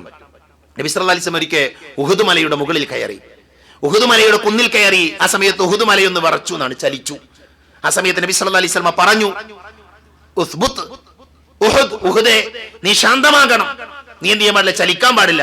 നിന്റെ മുകളിലുള്ളത് ആരാന്നറിയോ? ഉസ്ബുത്ത് ഉഹദൻ മാ അലൈക ഇല്ലാ നബിയ്യുൻ വസിദ്ദീഖുൻ വശഹീദാൻ. നിന്റെ മുകളിൽ ഒരു പ്രവാചകനാണ്, നിന്റെ മുകളിൽ ഒരു സിദ്ദീഖാണ്, നിന്റെ മുകളിലുള്ളത് രണ്ട് ഷഹീദുമാരാണ്. ഒന്ന് അബൂബക്കർ റളിയല്ലാഹു അൻഹു, രണ്ട് ഉമർ ബിൻ ഖത്താബ് റളിയല്ലാഹു അൻഹു, ഉസ്മാൻ ബിൻ അഫ്ഫാൻ റളിയല്ലാഹു അൻഹു, പിന്നെ നബിയും. ആ 4 പേരാണ് ആ സമയത്ത് അവിടെ ഉണ്ടായിരുന്നത്. അപ്പൊ നബി സല്ലല്ലാഹു അലൈഹി വസല്ലമ നേരിട്ട് എന്ത് പറഞ്ഞിട്ടുണ്ട്? അബൂബക്കർ റളിയല്ലാഹു അൻഹു സിദ്ദീഖാണ് എന്ന് പറഞ്ഞിട്ടുണ്ട്. ഞാനത് പറയാനാണ് ഈ ചരിത്രങ്ങളൊക്കെ പറഞ്ഞത്. അതീഖ് എന്ന പേരുണ്ട് അദ്ദേഹത്തിന്. അതീഖ് എന്ന് പറഞ്ഞാൽ അതൊരു സ്ഥാനപ്പേരാണ്. അതീഖ് എന്ന് പറഞ്ഞത് ഒരു സ്ഥാനപ്പേരാണ്. അതീഖ് എന്നതിന്റെ അർത്ഥം പഴയത്, പുരാതനമായത് എന്നൊക്കെയാണ് അതിന്റെ അർത്ഥം. ആയിഷ റളിയല്ലാഹു അൻഹ പറയുന്നുണ്ട്, അന്ന അബൂബക്കർ ദഖല അല റസൂലില്ലാഹി സ്വല്ലല്ലാഹു അലൈഹി വസല്ലം, നബിന്റെ അടുക്കിലേക്ക് അബൂബക്കർ റളിയല്ലാഹു അൻഹു വന്നു. അപ്പൊ നബി പറഞ്ഞു, അൻത അതീഖുല്ലാഹി മിനന്നാർ, താങ്കൾ അല്ലാഹുവിനാൽ നരകത്തിൽ നിന്ന് മോചിപ്പിക്കപ്പെട്ടവനാണ്, താങ്കൾ അല്ലാഹുവിനാൽ നരകത്തിൽ നിന്ന്. അപ്പൊ ആ പേര് പുരാതനമായത് എന്നാണ് അതിന്റെ അർത്ഥം. ആ പേര് നബി സല്ലല്ലാഹു അലൈഹി വസല്ലം വിളിച്ചതാണ്. അതുകൊണ്ടാണ് എന്ത് ചെയ്യുന്നത്, അബൂബക്കർ റളിയല്ലാഹു അൻഹുവിനെ അതീഖ്, നബി ഇത് വിളിച്ച സമയം മുതലാണ് ആ പേരിൽ അദ്ദേഹം അറിയപ്പെടാൻ ഇടയായത്. അദ്ദേഹത്തിന്റെ മുഖം നല്ല ഭംഗിയുണ്ടായിരുന്നു, അതുകൊണ്ടാണ് ഈ പേര് വന്നത് എന്നും ചില പണ്ഡിതന്മാർ എന്ത് ചെയ്തിട്ടുണ്ട്, രേഖപ്പെടുത്തിയിട്ടുണ്ട്. അപ്പൊ നമ്മൾ അബൂബക്കർ റളിയല്ലാഹുവിന്റെ ബാപ്പാനെ മനസ്സിലാക്കി, ഉമ്മാനെ മനസ്സിലാക്കി, ജനനം മനസ്സിലാക്കി, അദ്ദേഹത്തിന്റെ പേരുകൾ മനസ്സിലാക്കി, സ്വാഭാവികമായും അദ്ദേഹത്തിന്റെ ശരീരപ്രകൃതം കൂടെ മനസ്സിലാക്കേണ്ടതുണ്ട്. അദ്ദേഹത്തിന്റെ ശരീരപ്രകൃതം ചരിത്രത്തിൽ നമ്മൾ വായിക്കുമ്പോൾ നമ്മൾ അത്ഭുതപ്പെടുന്ന ഒരു മേഖലയാണ്. കാരണം അദ്ദേഹം ധീരനായിരുന്നു, പക്ഷേ ആ ധീരതയുടെ അടയാളങ്ങളൊന്നും ശരീരത്തിൽ ഉണ്ടായിരുന്നില്ല. അബൂബക്കർ റളിയല്ലാഹുവിനെ കുറിച്ച് പറയുന്നത്, ഖാന റളിയല്ലാഹു അൻഹു അബിയം, അദ്ദേഹം നല്ല വെളുത്താളാണ്, നഹീഫൻ, തടില്ലാത്ത മെലിഞ്ഞയാളായിരുന്നു, മെലിഞ്ഞയാളായിരുന്നു. അതേപോലെ തന്നെ നീണ്ട മൂക്കുള്ളയാളാണ്, ഉള്ളിലേക്ക് താഴ്ന്നു പോയ കണ്ണുകളായിരുന്നു അദ്ദേഹത്തിന് ഉണ്ടായിരുന്നത്. നരച്ച താടി ഉണ്ടായിരുന്നു, മൈലാഞ്ചി കൊണ്ട് എന്ത് ചെയ്യും, ആ താടി അദ്ദേഹം ചുവപ്പിക്കും. മെലിഞ്ഞ തുടയായിരുന്നു അദ്ദേഹത്തിന് ഉണ്ടായിരുന്നത്. അദ്ദേഹത്തിന്റെ അരയിൽ തുണി എടുത്താൽ എന്തെങ്കിലും നിൽക്കൂല, അതിങ്ങനെ കൊഴിഞ്ഞു പോകും. ചരിത്രം നമുക്കറിയാം. നബി സല്ലല്ലാഹു അലൈഹി വസല്ലം ഞെരിയാണിയുടെ താഴെ വസ്ത്രം ധരിക്കുന്നത് അത് നരകത്തിലാണ് എന്ന് പറഞ്ഞപ്പോ ഓടി വന്ന് അദ്ദേഹം ചോദിക്കുന്നു, നബിയെ ഞാൻ എത്ര തുണി എടുത്താലും എന്തെങ്കിലും ഉറച്ചു നിൽക്കൂല, അതിങ്ങനെ അടിയിലേക്ക് പോകും, അപ്പൊ ഞാൻ കുറ്റക്കാരനാണോ എന്ന് ചോദിക്കുന്ന ചരിത്രം നമുക്കറിയാം. ആ ചരിത്രത്തിൽ നമുക്ക് മനസ്സിലാക്കാൻ പറ്റും അദ്ദേഹത്തിന്റെ അരഭാഗം അത് മെലിഞ്ഞ ഒരു അരഭാഗമുള്ള അങ്ങനെയുള്ള ഒരു ശരീരപ്രകൃതത്തിന്റെ ഉടമയായിരുന്നു ആര്? മഹാനായ അബൂബക്കർ റളിയല്ലാഹു അൻഹു. പക്ഷെ അദ്ദേഹം ധീരനായിരുന്നു, അദ്ദേഹം ധീരനായിരുന്നു. സക്കാത്ത് കൊടുക്കില്ല എന്ന് പറഞ്ഞ ആൾക്കാരോട് അദ്ദേഹം പറഞ്ഞ എന്താ, പ്രവാചകൻ സല്ലല്ലാഹു അലൈഹി വസല്ലം കാലഘട്ടത്തിൽ നിങ്ങളൊരു മൃഗത്തെ നിങ്ങൾ സക്കാത്ത് കൊടുക്കുമ്പോൾ അതിന് മൂക്ക് കയർ കൊടുത്തിട്ടുണ്ടെങ്കിൽ ആ മൂക്ക് കയർ തരില്ല എന്ന് പറഞ്ഞാൽ നിങ്ങളോട് ഞാൻ യുദ്ധം ചെയ്യുമെന്നാണ്. ധീരനായിരുന്നു അദ്ദേഹം. നബി സല്ലല്ലാഹു അലൈഹി വസല്ലം മരിച്ചു. പ്രവാചകൻ മരിച്ച ഉടനെ സംഭവിച്ച ഒരുപാട് വാർത്തകൾ ഇൻഷാ അല്ലാഹ് ഈ ചരിത്രത്തിന്റെ ഒരു ഭാഗത്ത് അത് കടന്നു വരുന്നുണ്ട്. നബിയുടെ മരണം നടന്ന ഉടനെ ഒരുപാട് ആളുകൾ ഇസ്ലാം വിട്ടുപോയിട്ടുണ്ട്, മുർത്തദ്ദായിട്ടുണ്ട്, കള്ളപ്രവാചകന്മാർ കടന്നു വന്നിട്ടുണ്ട്. അബൂബക്കർ റളിയല്ലാഹുവിന്റെ കാലഘട്ടത്തില്, അദ്ദേഹത്തിന്റെ ഭരണകാലഘട്ടത്തിൽ വലിയ നേട്ടങ്ങൾ നമുക്ക് നമുക്ക് വായിക്കാൻ പറ്റുന്നില്ല. എന്തുകൊണ്ടറിയോ? ഉമർ റളിയല്ലാഹു അൻഹുവിനെ പോലെ ഇസ്ലാമിന് വലിയ വികസനം ഉണ്ടാക്കിയ ഒരു ഭരണമായിരുന്നില്ല അബൂബക്കർ റളിയല്ലാഹുവിന്റെ കാലഘട്ടം. അതിന്റെ കാരണം പ്രവാചക തിരുമേനി മരിച്ച ഉടനെ ഉണ്ടായ ചില സംഭവ വികാസങ്ങളാണ്. ഇൻഷാ അല്ലാഹ് വരുന്ന ക്ലാസ്സുകളിൽ നമ്മളത് പറയും. അപ്പൊ അബൂബക്കർ റളിയല്ലാഹു അൻഹു പ്രവാചകന്റെ മരണവാർത്ത നടന്ന ഉടനെ ഉണ്ടായ ഒരു സംഭവമാണ് എന്ത്? പ്രവാചക തിരുമേനി ഉസാമയുടെ നേതൃത്വത്തിൽ, ചെറുപ്പക്കാരനായ ഉസാമന്റെ നേതൃത്വത്തിൽ ഒരു സൈന്യത്തെ നിയോഗിച്ചിട്ടുണ്ട്. അപ്പൊ നബിയുടെ മരണവാർത്ത അറിഞ്ഞ് അവരൊക്കെ തിരിച്ചു വന്നു. നബിയുടെ മയ്യത്തൊക്കെ മറമാടി. സഹാബികൾക്കിടയിൽ ചർച്ച വന്നു, ഇനി ഉസാമന്റെ നേതൃത്വത്തിൽ ആ സൈന്യത്തെ വിടാൻ പാടില്ല. ഉസാമ ചെറിയ കുട്ടിയല്ലേ, നബി മരിച്ചു, അതുകൊണ്ട് തന്നെ ആ സൈന്യാധിപനെ മാറ്റണം. ഉമർ റളിയല്ലാഹു അൻഹു അടക്കമുള്ള ആളുകൾക്ക് ആ അഭിപ്രായം ഉണ്ടായിരുന്നു. പക്ഷെ അബൂബക്കർ റളിയല്ലാഹു പറഞ്ഞ എന്താ? ഉസാമയുടെ കയ്യിൽ കൊടി കൊടുത്തത് എന്റെ പ്രവാചകനാണ്, എന്റെ നബിയാണ്. ആ കൊടി ഞാൻ താഴെ വെക്കാൻ സമ്മതിക്കില്ല. ആ കൊടി പിടിച്ച് ഉസാമ തന്നെ സൈന്യത്തിന് നേതൃത്വം കൊടുക്കും. ഉസാമ റളിയല്ലാഹു അൻഹുവിന്റെ നേതൃത്വത്തിൽ ആ സൈന്യം പുറപ്പെട്ടു. അവർ പോയി വിജയിച്ചുകൊണ്ട് തിരിച്ചു വന്ന ചരിത്രം നമ്മൾ വായിക്കുന്നുണ്ട്.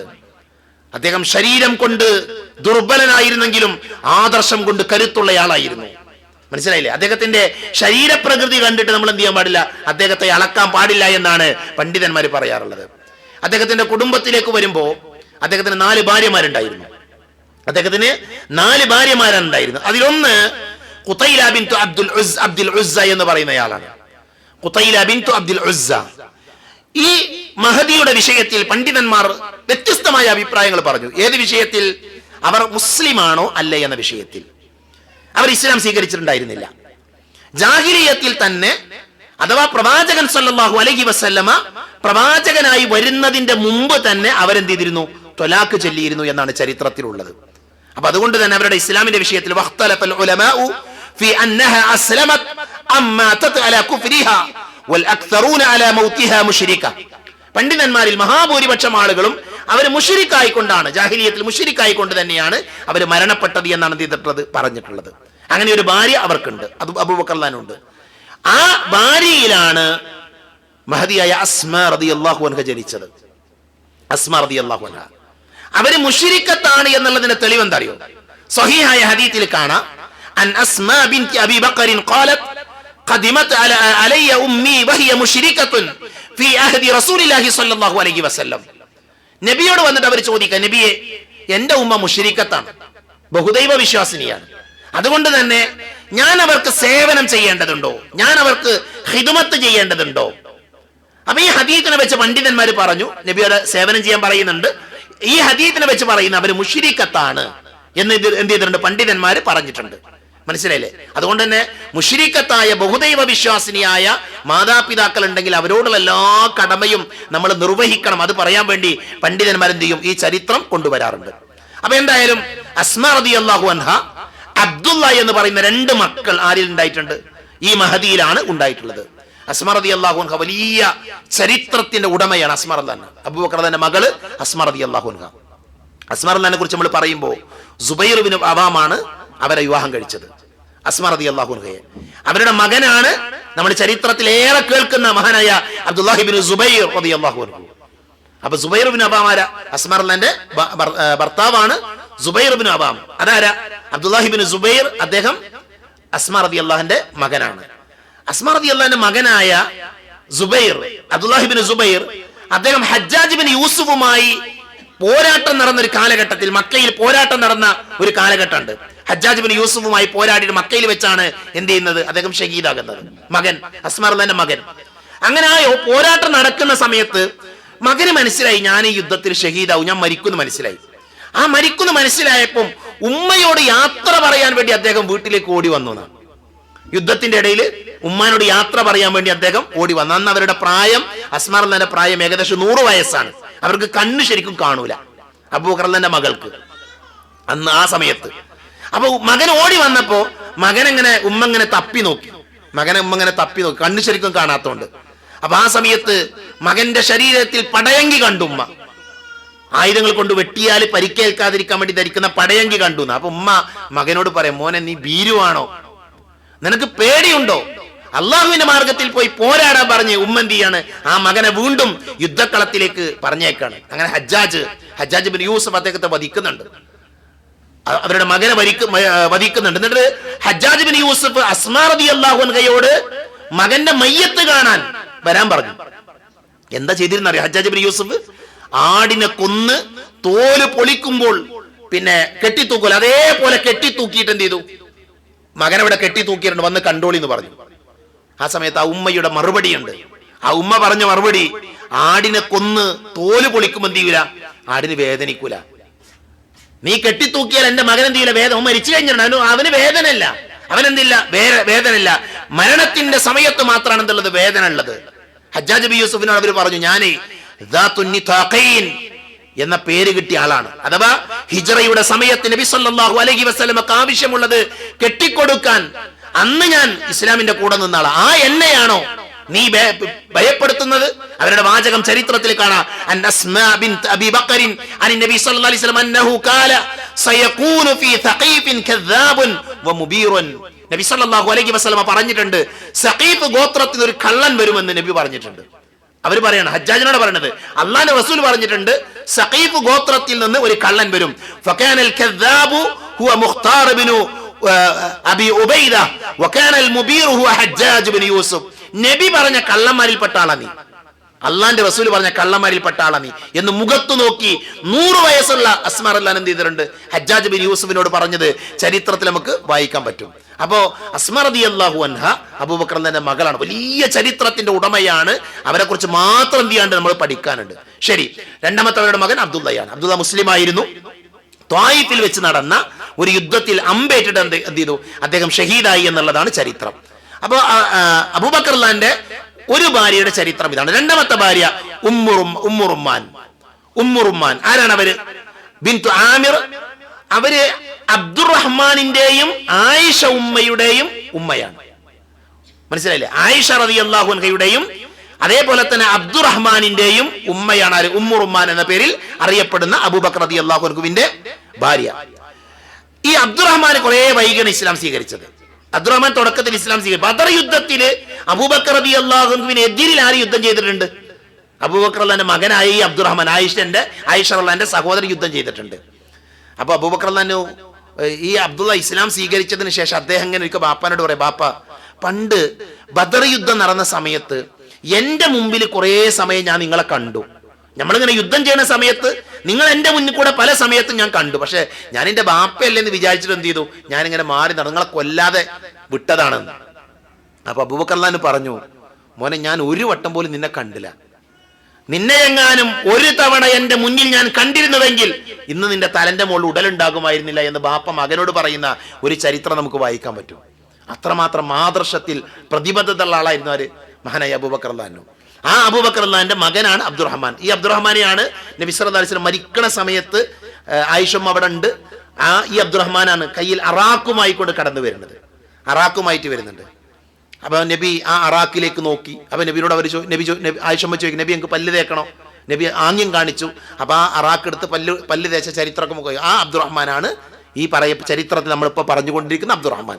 ശരി, മൂന്നാമത്തെ ഭാര്യ അസ്മാ ബിൻതു ഉമൈസ്.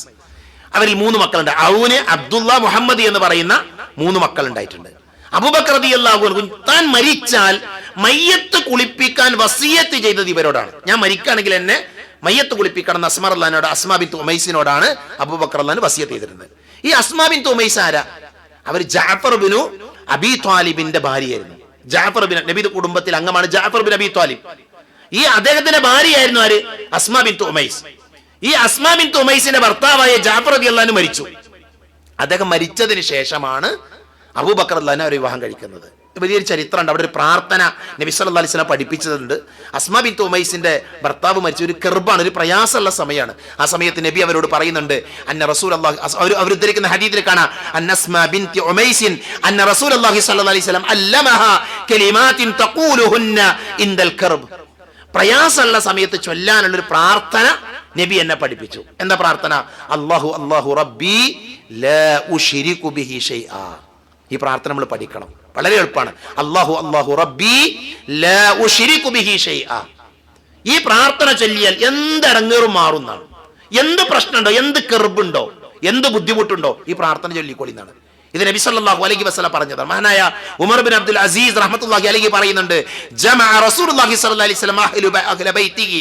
നബി തന്റെ അഹ്ലു ബൈത്തിനെ, കുടുംബക്കാരെയൊക്കെ വിളിച്ചു കൂട്ടി. എന്നിട്ട് അവരോട് പറഞ്ഞു, ഇദാ അസാബ അഹദുക്കും ഹമ്മുൻ ഔ ഹസ്നുൻ, നിങ്ങൾക്ക് വല്ല ദുഃഖോ വിഷമോ എന്തെങ്കിലും ഉണ്ടായാൽ ഫൽയഖുൽ സബ്അ മർറാത്തിൻ, 7 തവണ അവൻ പറയട്ടെ. എന്ത് പറയട്ടെ? അല്ലാഹു അല്ലാഹു റബ്ബി ലാ ഉശ്രികു ബിഹി ഷൈഅ എന്ന് പറയട്ടെ. അതുകൊണ്ട് ഈ പ്രാർത്ഥന എന്ത് ചെയ്യണം? നമ്മൾ പഠിക്കണം. ചരിത്രത്തിന്റെ ഇടയിൽ ഇങ്ങനെയുള്ള പാഠങ്ങൾ നമുക്കുണ്ടാകും. അതുകൊണ്ട് എന്ത് ബുദ്ധിമുട്ട് വന്നാൽ എന്ത് ചെയ്യുക? നമ്മളൊക്കെ ഈ പ്രാർത്ഥന ചൊല്ലുക. മനസ്സിലല്ലേ? ഹോസ്പിറ്റലിൽ നമ്മൾ ICUവിന്റെ മുമ്പിലാണ് ചൊല്ലിക്കൊണ്ട് ഈ പ്രാർത്ഥന. പ്രവാചകൻ സല്ലല്ലാഹു അലൈഹി വസല്ലമ പഠിപ്പിച്ച പ്രാർത്ഥനയാണ്. അപ്പോൾ അസ്മ റളിയല്ലാഹു അൻഹ, പിന്നെ അസ്മ ബിൻതു ഉമൈസ് ആരാണ്? അബൂബക്കർ റളിയല്ലാഹുവിന്റെ ഭാര്യയാണ്, 3ാമത്തെ ഭാര്യയാണ്. അബിഷീനിയയിലേക്കും മദീനയിലേക്കും ഹിജ്റ പോയവരിൽ ആരുണ്ട്? ഈ മഹദിയുണ്ട്. 2 സ്ഥലത്തേക്കും ഹിജ്റ പോയ ആളുകളുടെ കൂട്ടത്തിൽ ഇവരുണ്ട്. അവരുടെ മകനാണ് മുഹമ്മദ് ബിനു അബീബക്കർ. അദ്ദേഹത്തെ പ്രസവിച്ചത്, ഈ മുഹമ്മദ് ബിൻ അബീബക്കർ എന്ന് പറയുന്ന മകനെ പ്രസവിക്കുന്ന നബി സല്ലല്ലാഹു അലൈഹി വസല്ലമ ഹജ്ജിന് പോകുന്ന സമയത്ത്, നബിന്റെ കൂടെ ഹജ്ജിന് പോകുന്ന സമയത്ത് ദുൽഹുലൈഫയിൽ വെച്ചാണ് പ്രസവിക്കുന്നത്. ചരിത്രകാരന്മാര് എടുത്തുദ്ധരിക്കാൻ കാരണമുണ്ട്. ഈ ഹജ്ജിന്റെ ഇടയിൽ പ്രസവം നടന്നാൽ, സ്ത്രീകളുടെ പ്രസവം നടന്നാൽ അതുമായി ബന്ധപ്പെട്ട മസ്അലകൾ ഉണ്ടാവും. സ്വാഭാവികമായും നിഫാസിന്റെ പീരീഡിലേക്ക് ഒരു പെണ്ണ് പ്രവേശിക്കുകയാണ്, പ്രസവിക്കണം, പ്രസവ രക്തം വരികയാണ്. അപ്പൊ ഹജ്ജിന് പോകുന്ന ഒരു പെണ്ണിന് പ്രസവവുമായി ബന്ധപ്പെട്ട മസ്അലകൾ എങ്ങനെയാണ് എന്നുള്ളത് പ്രവാചകൻ സല്ലല്ലാഹു അലൈഹി വസല്ലം പഠിപ്പിക്കുന്നത് അസ്മാ ബിൻതു ഉമൈസിന്റെ ചരിത്രത്തിലാണ് എന്ത് ചെയ്യുന്നത്? നമ്മൾ വായിക്കുക. അതിന്റെ വിധികളെല്ലാം നബി സല്ലല്ലാഹു അലൈഹി വസല്ലം അവിടെ പഠിപ്പിക്കുന്നുണ്ട്. ഞാൻ ആ വിധി പറയാൻ വേണ്ടിയിട്ടല്ല, ആ ഒരു ചരിത്രം ഇവരുമായി ബന്ധപ്പെട്ടാണ് നമുക്ക് കാണാൻ സാധിക്കുന്നത്. 4ാമത്തെ ഭാര്യ ഹബീബ ബിൻതു ഖാരിജ എന്ന് പറയുന്ന ഭാര്യയാണ്. 4ാമത്തെ ഭാര്യ ഉമ്മു കുൽസൂമാണ് അതിലുണ്ടായ മകൾ. അബൂബക്കർ റളിയല്ലാഹു മരിക്കുമ്പോൾ ഈ ഭാര്യ ഗർഭിണിയായിരുന്നു. അബൂബക്കർ റളിയല്ലാഹു മരിക്കുമ്പോൾ ഈ ഭാര്യ ഗർഭിണിയായിരുന്നു. അപ്പം 4 ഭാര്യമാർ അദ്ദേഹത്തിന് ഉണ്ടായിരുന്നു. അവരിലെ മക്കളെ കുറിച്ച് നമ്മൾ പറഞ്ഞു. അനുഗ്രഹീതമായ ഒരു കുടുംബമാണ്. ബാപ്പ ഇസ്ലാം സ്വീകരിച്ചു, ഉമ്മ മുസ്ലിമായി, മക്കൾ മുസ്ലിമായി. അങ്ങനെ അനുഗ്രഹീതമായ ഒരു കുടുംബമായിരുന്നു ആര്? മഹാനായ അബൂബക്കർ റളിയല്ലാഹുവിന്റെ കുടുംബം. നബി സല്ലല്ലാഹു അലൈഹി വസല്ലം പറയുന്നുണ്ട്, അന്നഹു അഅലമ ഖുറൈശിൻ ബിനസബിഹാ. ഖുറൈശികളുടെ കൂട്ടത്തിൽ ഏറ്റവും നന്നായി നസബ അറിയുന്നയാൾ അബൂബക്കറാണ്. നസബ എന്ന് പറഞ്ഞാൽ പരമ്പര പറയാന്നുള്ളത് ഒരു വലിയ മഹത്വമുള്ള കാര്യമാണ്. അറബികൾക്കിടയിൽ പരമ്പര, കുടുംബ പരമ്പര പറയുന്നത് വലിയ മഹത്വമുള്ള കാര്യമാണ്. ആ ആളുകളുടെ കൂട്ടത്തിൽ ഏറ്റവും ശ്രേഷ്ഠൻ, ഏറ്റവും നന്നായി കുടുംബ പരമ്പര പറയാൻ കഴിയുന്നയാളായിരുന്നു ആര്? മഹാനായ അബൂബക്കർ റളിയല്ലാഹു അൻഹു എന്ന് പ്രവാചകൻ സല്ലല്ലാഹു അലൈഹി വസല്ലമ പറഞ്ഞത് നമുക്ക് കാണാൻ പറ്റും. ഇനി അദ്ദേഹത്തിന്റെ ഇസ്ലാം സ്വീകരണമാണ് നമ്മൾ പറയുന്നത്. ഞാൻ പറഞ്ഞു, പുരുഷന്മാർക്കിടയിൽ ആദ്യമായി ഇസ്ലാം സ്വീകരിച്ചത് അബൂബക്കർ റളിയല്ലാഹു നമ്മൾ പറഞ്ഞു. അതിൽ അഭിപ്രായ വ്യത്യാസം ഉണ്ട്. എന്ന് അലി റളിയല്ലാഹു അൻഹു ആണ് എന്ന് പറഞ്ഞ പണ്ഡിതന്മാരുണ്ട്. പുരുഷന്മാർ ഇത് പറയുമ്പോൾ അലിയും പുരുഷനാണല്ലോ, പക്ഷേ പണ്ഡിതന്മാർ ഇങ്ങനെ എണ്ണി ആദ്യം സ്വീകരിച്ചത് ആരാണ്? ഖദീജ റളിയല്ലാഹു അൻഹയാണ്. പിന്നീട് പുരുഷന്മാരിൽ പ്രായമുള്ള ആളുകളിൽ ആരാണ്? മഹാനായ അബൂബക്കർ റളിയല്ലാഹു അൻഹു ആണ്. അംർ ഇബ്നു അബസ അദ്ദേഹം പറയുന്നുണ്ട്, ഖുൽതു യാ റസൂലല്ലാഹ്, ഞാൻ നബിയോട് ചോദിച്ചു, മൻ മഅക അലാ ഹാദൽ അംർ, മൻ മഅക അലാ ഹാദൽ അംർ, ഈ കാര്യത്തിൽ, ഈ ദീനിന്റെ വിഷയത്തിൽ ആരാണ് ഇപ്പൊ നിങ്ങളുടെ കൂടെ ഉള്ളത്? നബിയോട് തുടക്ക കാലഘട്ടത്തിൽ, ഇസ്ലാമിന്റെ ആദ്യ കാലഘട്ടത്തിൽ അംർ ഇബ്നു അബസ ചോദിക്കുക. അപ്പൊ നബി പറഞ്ഞു, ഹുർറുൻ വ അബ്ദുൻ, ഹുർറുൻ വ അബ്ദുൻ, ഒരു അടിമയുണ്ട്, ഒരു സ്വതന്ത്രനുണ്ട്. അതാണ് നബി സല്ലല്ലാഹു അലൈഹി വസല്ലം പറഞ്ഞത്. അപ്പൊ ആരാണ് ഈ അടിമ, ആരാണ് ഈ സ്വതന്ത്രൻ? അതിനെ ഇമാം നബവി വിശദീകരിച്ചുകൊണ്ട് പറയുന്നു, വഖൗലുഹു വമഅഹു യൗമഇദിൻ അബൂബക്കറിൻ വബിലാലുൻ, അടിമയായിക്കൊണ്ട് പറഞ്ഞത് ബിലാലാണ്, ഹുറായിക്കൊണ്ട് പറഞ്ഞത് ആരാ?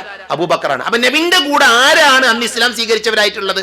ഒരു ഹുറാണ്, ഒരു അബ്ദാണ്. അതാരാ? അത് അബൂബക്കറും അതേപോലെ തന്നെ ബിലാലുമാണ് എന്നാണ്. ആദ്യം ഇസ്ലാം സ്വീകരിച്ച ആളുകളെ എണ്ണുമ്പോ പണ്ഡിതന്മാർ പറഞ്ഞു, അതിൽ 6 പേരെ എണ്ണി. ഒന്ന് അബൂബക്കർ, വ അമ്മാർ, വ ഉമ്മുഹു സുമയ്യ, വ സുഹൈബ്, വ ബിലാൽ, വ മിഖ്ദാദ്. ഇങ്ങനെയാണ് പണ്ഡിതന്മാര് 6 ആളുകളെ, തുടക്കത്തിലെ 6 ആൾക്കാരെ എണ്ണുന്നത്. ഇതിലൊക്കെ അഭിപ്രായ വ്യത്യാസങ്ങളുണ്ട്. പിന്നെ ഇതൊക്കെ നമ്മുടെ അഖീദയുമായി ബന്ധപ്പെട്ടൊരു വിഷയമല്ല, കർമ്മം ചെയ്യാനുള്ള വിഷയമല്ല. ഈ ചരിത്രം പറയുമ്പോൾ വലിയൊരു പ്രശ്നം അതാണ്. ചരിത്രത്തിലെ പല അഭിപ്രായങ്ങളും കാണാം. ഇപ്പൊ ഖദീജ റളിയല്ലാഹുവിന്റെ പ്രായത്തെ കുറിച്ച് പണ്ഡിത ലോകത്ത് വലിയ തർക്കങ്ങളുണ്ട്. നമ്മളൊക്കെ മദ്രസയിൽ പഠിച്ച 40 വയസ്സെന്നാണ് അല്ലെ? 40 വയസ്സ്. എന്നാൽ എത്രയോ പണ്ഡിതന്മാർ 40 വയസ്സല്ല 28 വയസ്സാണ് എന്ന് പ്രാമാണികമായി തെളിയിച്ചിട്ടുണ്ട്. അപ്പൊ നമ്മളവിടെ മനസ്സിലാക്കേണ്ടത് എന്താ? ഇതെന്തല്ല, ഇതൊരു അഖീദയല്ല. അഥവാ 40ാമത്തെ വയസ്സിലാണ് നബി സല്ലല്ലാഹു അലൈഹി വസല്ലം ഖദീജ ഉമ്മയെ കല്യാണം കഴിച്ചത് എന്ന് നമ്മൾ വിശ്വസിക്കണം എന്നില്ല. നമ്മളെ ഇസ്ലാം പൂർത്തിയാകാൻ നബിന്റെ ഭാര്യയായിരുന്നു ആര്? ഖദീജ റളിയല്ലാഹു അൻഹ. അത് 28-ലായാലും 40-ലായാലും നബിന്റെ ഭാര്യയാണ്. ചരിത്രകാരന്മാർക്കിടയിൽ അഭിപ്രായ വ്യത്യാസമുള്ള വിഷയങ്ങളെ നമ്മൾ അതേപോലെ കണ്ടാലും മതി. എന്തായാലും ഇസ്ലാമിന്റെ തുടക്കക്കാരിൽ 1ാം സ്ഥാനം ആർക്ക് തന്നെ ഉണ്ട്? മഹാനായ അബൂബക്കർ റളിയല്ലാഹു അൻഹു ഉണ്ട് എന്ന് തന്നെയാണ് പ്രബലമായ എല്ലാ ചരിത്രങ്ങളും നമുക്ക് പറഞ്ഞു തരുന്നത്. അപ്പൊ ആദ്യം ഇസ്ലാം സ്വീകരിച്ചയാള്. അപ്പൊ അതിന്റെ ഒരു ഗുണം എന്താ അറിയോ? ഞാനും നിങ്ങളൊക്കെ മുസ്ലിം ആയതിന്റെ ഒരു കൂലി ആർക്കുണ്ട്? അബൂബക്കർ റളിയല്ലാഹു. നമ്മൾ മുസ്ലിം ആയതിന്റെ ഇസ്ലാമിൽ ഒരു നന്മ ആരാണോ ആദ്യം തുടങ്ങുന്നത്, ആ നന്മ തുടങ്ങിയ ആൾക്ക് ബാക്കി അതിനെ പിന്തുടർന്നു വരുന്ന ആൾക്കാരുടെ ഒക്കെ കൂലിയുണ്ട്. അപ്പൊ നമ്മളൊക്കെ മുസ്ലിം ആയതിന്റെ ഒരു അജ്ർ ആർക്ക് കിട്ടും? അബൂബക്കർ റളിയല്ലാഹു കിട്ടും. അല്ലാഹു നൽകുമാറാകട്ടെ. ആ അബൂബക്കർ റളിയല്ലാഹുവിനെ കുറിച്ച് പറയുന്നത് ജാഹിലിയത്തില് ഇസ്ലാമിന് മുമ്പുള്ള കാലഘട്ടത്തിൽ തന്നെ അദ്ദേഹം വിഗ്രഹാരാധന നടത്തിയിരുന്നില്ല, അദ്ദേഹം മദ്യപിക്കുമായിരുന്നില്ല എന്നാണ് പണ്ഡിതന്മാർ പറഞ്ഞു. ലം യശ്റബിൽ ഖംറ ഖത്തു എന്നാണ്. ഒരിക്കലും അദ്ദേഹം മദ്യപിച്ചിട്ടില്ല. അത് അദ്ദേഹത്തിന്റെ പ്രത്യേകതയാണ്. കാരണം ആ കാലഘട്ടം എന്ന് പറഞ്ഞാൽ മദ്യം കൊണ്ട് ജീവിക്കുന്ന മനുഷ്യന്മാരുള്ള കാലഘട്ടമാണ്. ഇപ്പോ തഫ്സീർ ഖുർത്തുബിയിലൊക്കെ ഈ മദ്യവുമായി ബന്ധപ്പെട്ട ആയത്തുകൾ വിശദീകരിക്കുമ്പോൾ അവർ പറയാറുണ്ട്, സ്വഹാബികളിൽ ചില ആൾക്കാർ സൂറത്തുൽ കാഫിറൂൻ ഓതിയിട്ട് തീർന്നിട്ടില്ല. കാരണം മദ്യത്തിന്റെ ലഹരിയിലാണ് അവര്. അന്ന് മദ്യം ചെയ്തില്ല, ഹറാമാക്കിയിട്ടില്ല, അവർ മദ്യപിച്ചിട്ടുണ്ട്. സ്വഹാബികളിൽ പല ആൾക്കാരും. പടച്ചോനെ നമ്മൾ വിളിക്കേണ്ട ആവശ്യമില്ല. കാരണം എന്താ? അവര് മദ്യപിച്ചിട്ടുണ്ട്. കാരണം അന്ന് മദ്യം ഹറാമല്ല. 3 ഘട്ടമായിക്കൊണ്ടാണ് എന്ത് ചെയ്യുന്നത്? ഇസ്ലാം മദ്യം ഹറാമാക്കുന്നത്. ഇസ്മുഹുമാ അക്ബറു മിൻ നഫ്ഇഹിമാ. മദ്യത്തിൽ ഉപകാരമുണ്ട്, അതിനേക്കാൾ ഉപദ്രവമുണ്ട് എന്ന് പറഞ്ഞു.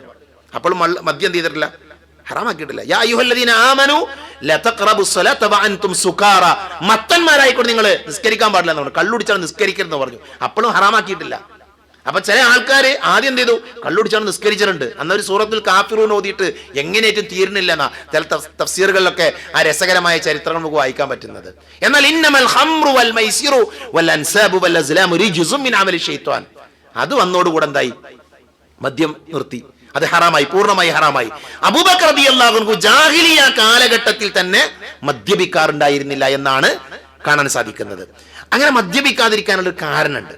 അദ്ദേഹം ചെറുപ്പത്തിൽ ഒരു മദ്യപാനി അദ്ദേഹം കണ്ടു. അബൂബക്കർ റളിയല്ലാഹു അൻഹു ആ മദ്യപാനി അയാള് മദ്യപിച്ചിട്ട് സ്വന്തം ശരീരത്തിലേക്ക് മാലിന്യങ്ങളൊക്കെ വാരിയിട്ട് സ്വന്തം ശരീരത്തിലേക്ക് മാലിന്യങ്ങൾ വാരിയിട്ട് ഇങ്ങനെ നടക്കുന്ന ഒരു മദ്യപാനിനെ അബൂബക്കർ റളിയല്ലാഹു അൻഹു കാണാണ്. അത് കണ്ടപ്പോൾ അദ്ദേഹത്തിന് വലിയ വെറുപ്പ് തോന്നി ഈ മദ്യത്തിനോടും. അത് കുടിച്ചാലുണ്ടാകുന്ന അവസ്ഥയൊക്കെ ആലോചിച്ചൊരു വെറുപ്പ്. അന്ന് അദ്ദേഹം തീരുമാനിച്ചതാണ് മദ്യപിക്കില്ല എന്ന്. അത് ഹറാമായതുകൊണ്ടല്ല, അന്ന് അദ്ദേഹത്തിന് ആ വിധിയൊന്നും അറിയില്ല. അതുകൊണ്ട് ഈ കാഴ്ച കണ്ടിട്ടാണ് അദ്ദേഹം മദ്യം ഒഴിവാക്കിയത് എന്ന് അദ്ദേഹത്തിന്റെ ചരിത്രത്തിൽ നമുക്ക് വായിക്കാൻ പറ്റും. അതേപോലെ വിഗ്രഹാരാധകനായിരുന്നില്ല അദ്ദേഹം. ഒരിക്കലും ചെയ്തിട്ടില്ല, വിഗ്രഹങ്ങൾ ആരാധിച്ചിട്ടില്ല. അന്ന് ആ കാലഘട്ടത്തിൽ എല്ലാ വീട്ടിലും വിഗ്രഹമുണ്ട് അല്ലെ? നബി സല്ലല്ലാഹു അലൈഹി വസല്ലം വരുന്നതിന്റെ തൊട്ട് മുമ്പുള്ള കാലഘട്ടം എന്ന് പറഞ്ഞാൽ വിഗ്രഹങ്ങളുടെ ഒരു കാലഘട്ടമാണ്. എന്നാൽ അബൂബക്കർ റളിയല്ലാഹു അൻഹു ഒരു വിഗ്രഹത്തെയും ആരാധിച്ചിട്ടില്ല. അബൂബക്കർ റളിയല്ലാഹുവിന്റെ ബാപ്പ ഒരിക്കൽ എന്ത് ചെയ്തു? അബൂബക്കർ റളിയല്ലാഹുവിനെ പിടിച്ചു കൊണ്ടുപോയിട്ട് കാബന്റെ സമീപത്ത്, അവിടെ കുറെ വിഗ്രഹങ്ങളുണ്ട്. എന്നിട്ട് എന്ത് ചെയ്തു? അബൂബാപ്പ പറഞ്ഞു, കാബയുടെ സമീപത്ത് കൊണ്ടുപോയിട്ട് കുറെ വിഗ്രഹങ്ങളെ കാണിച്ചു കൊടുത്തു.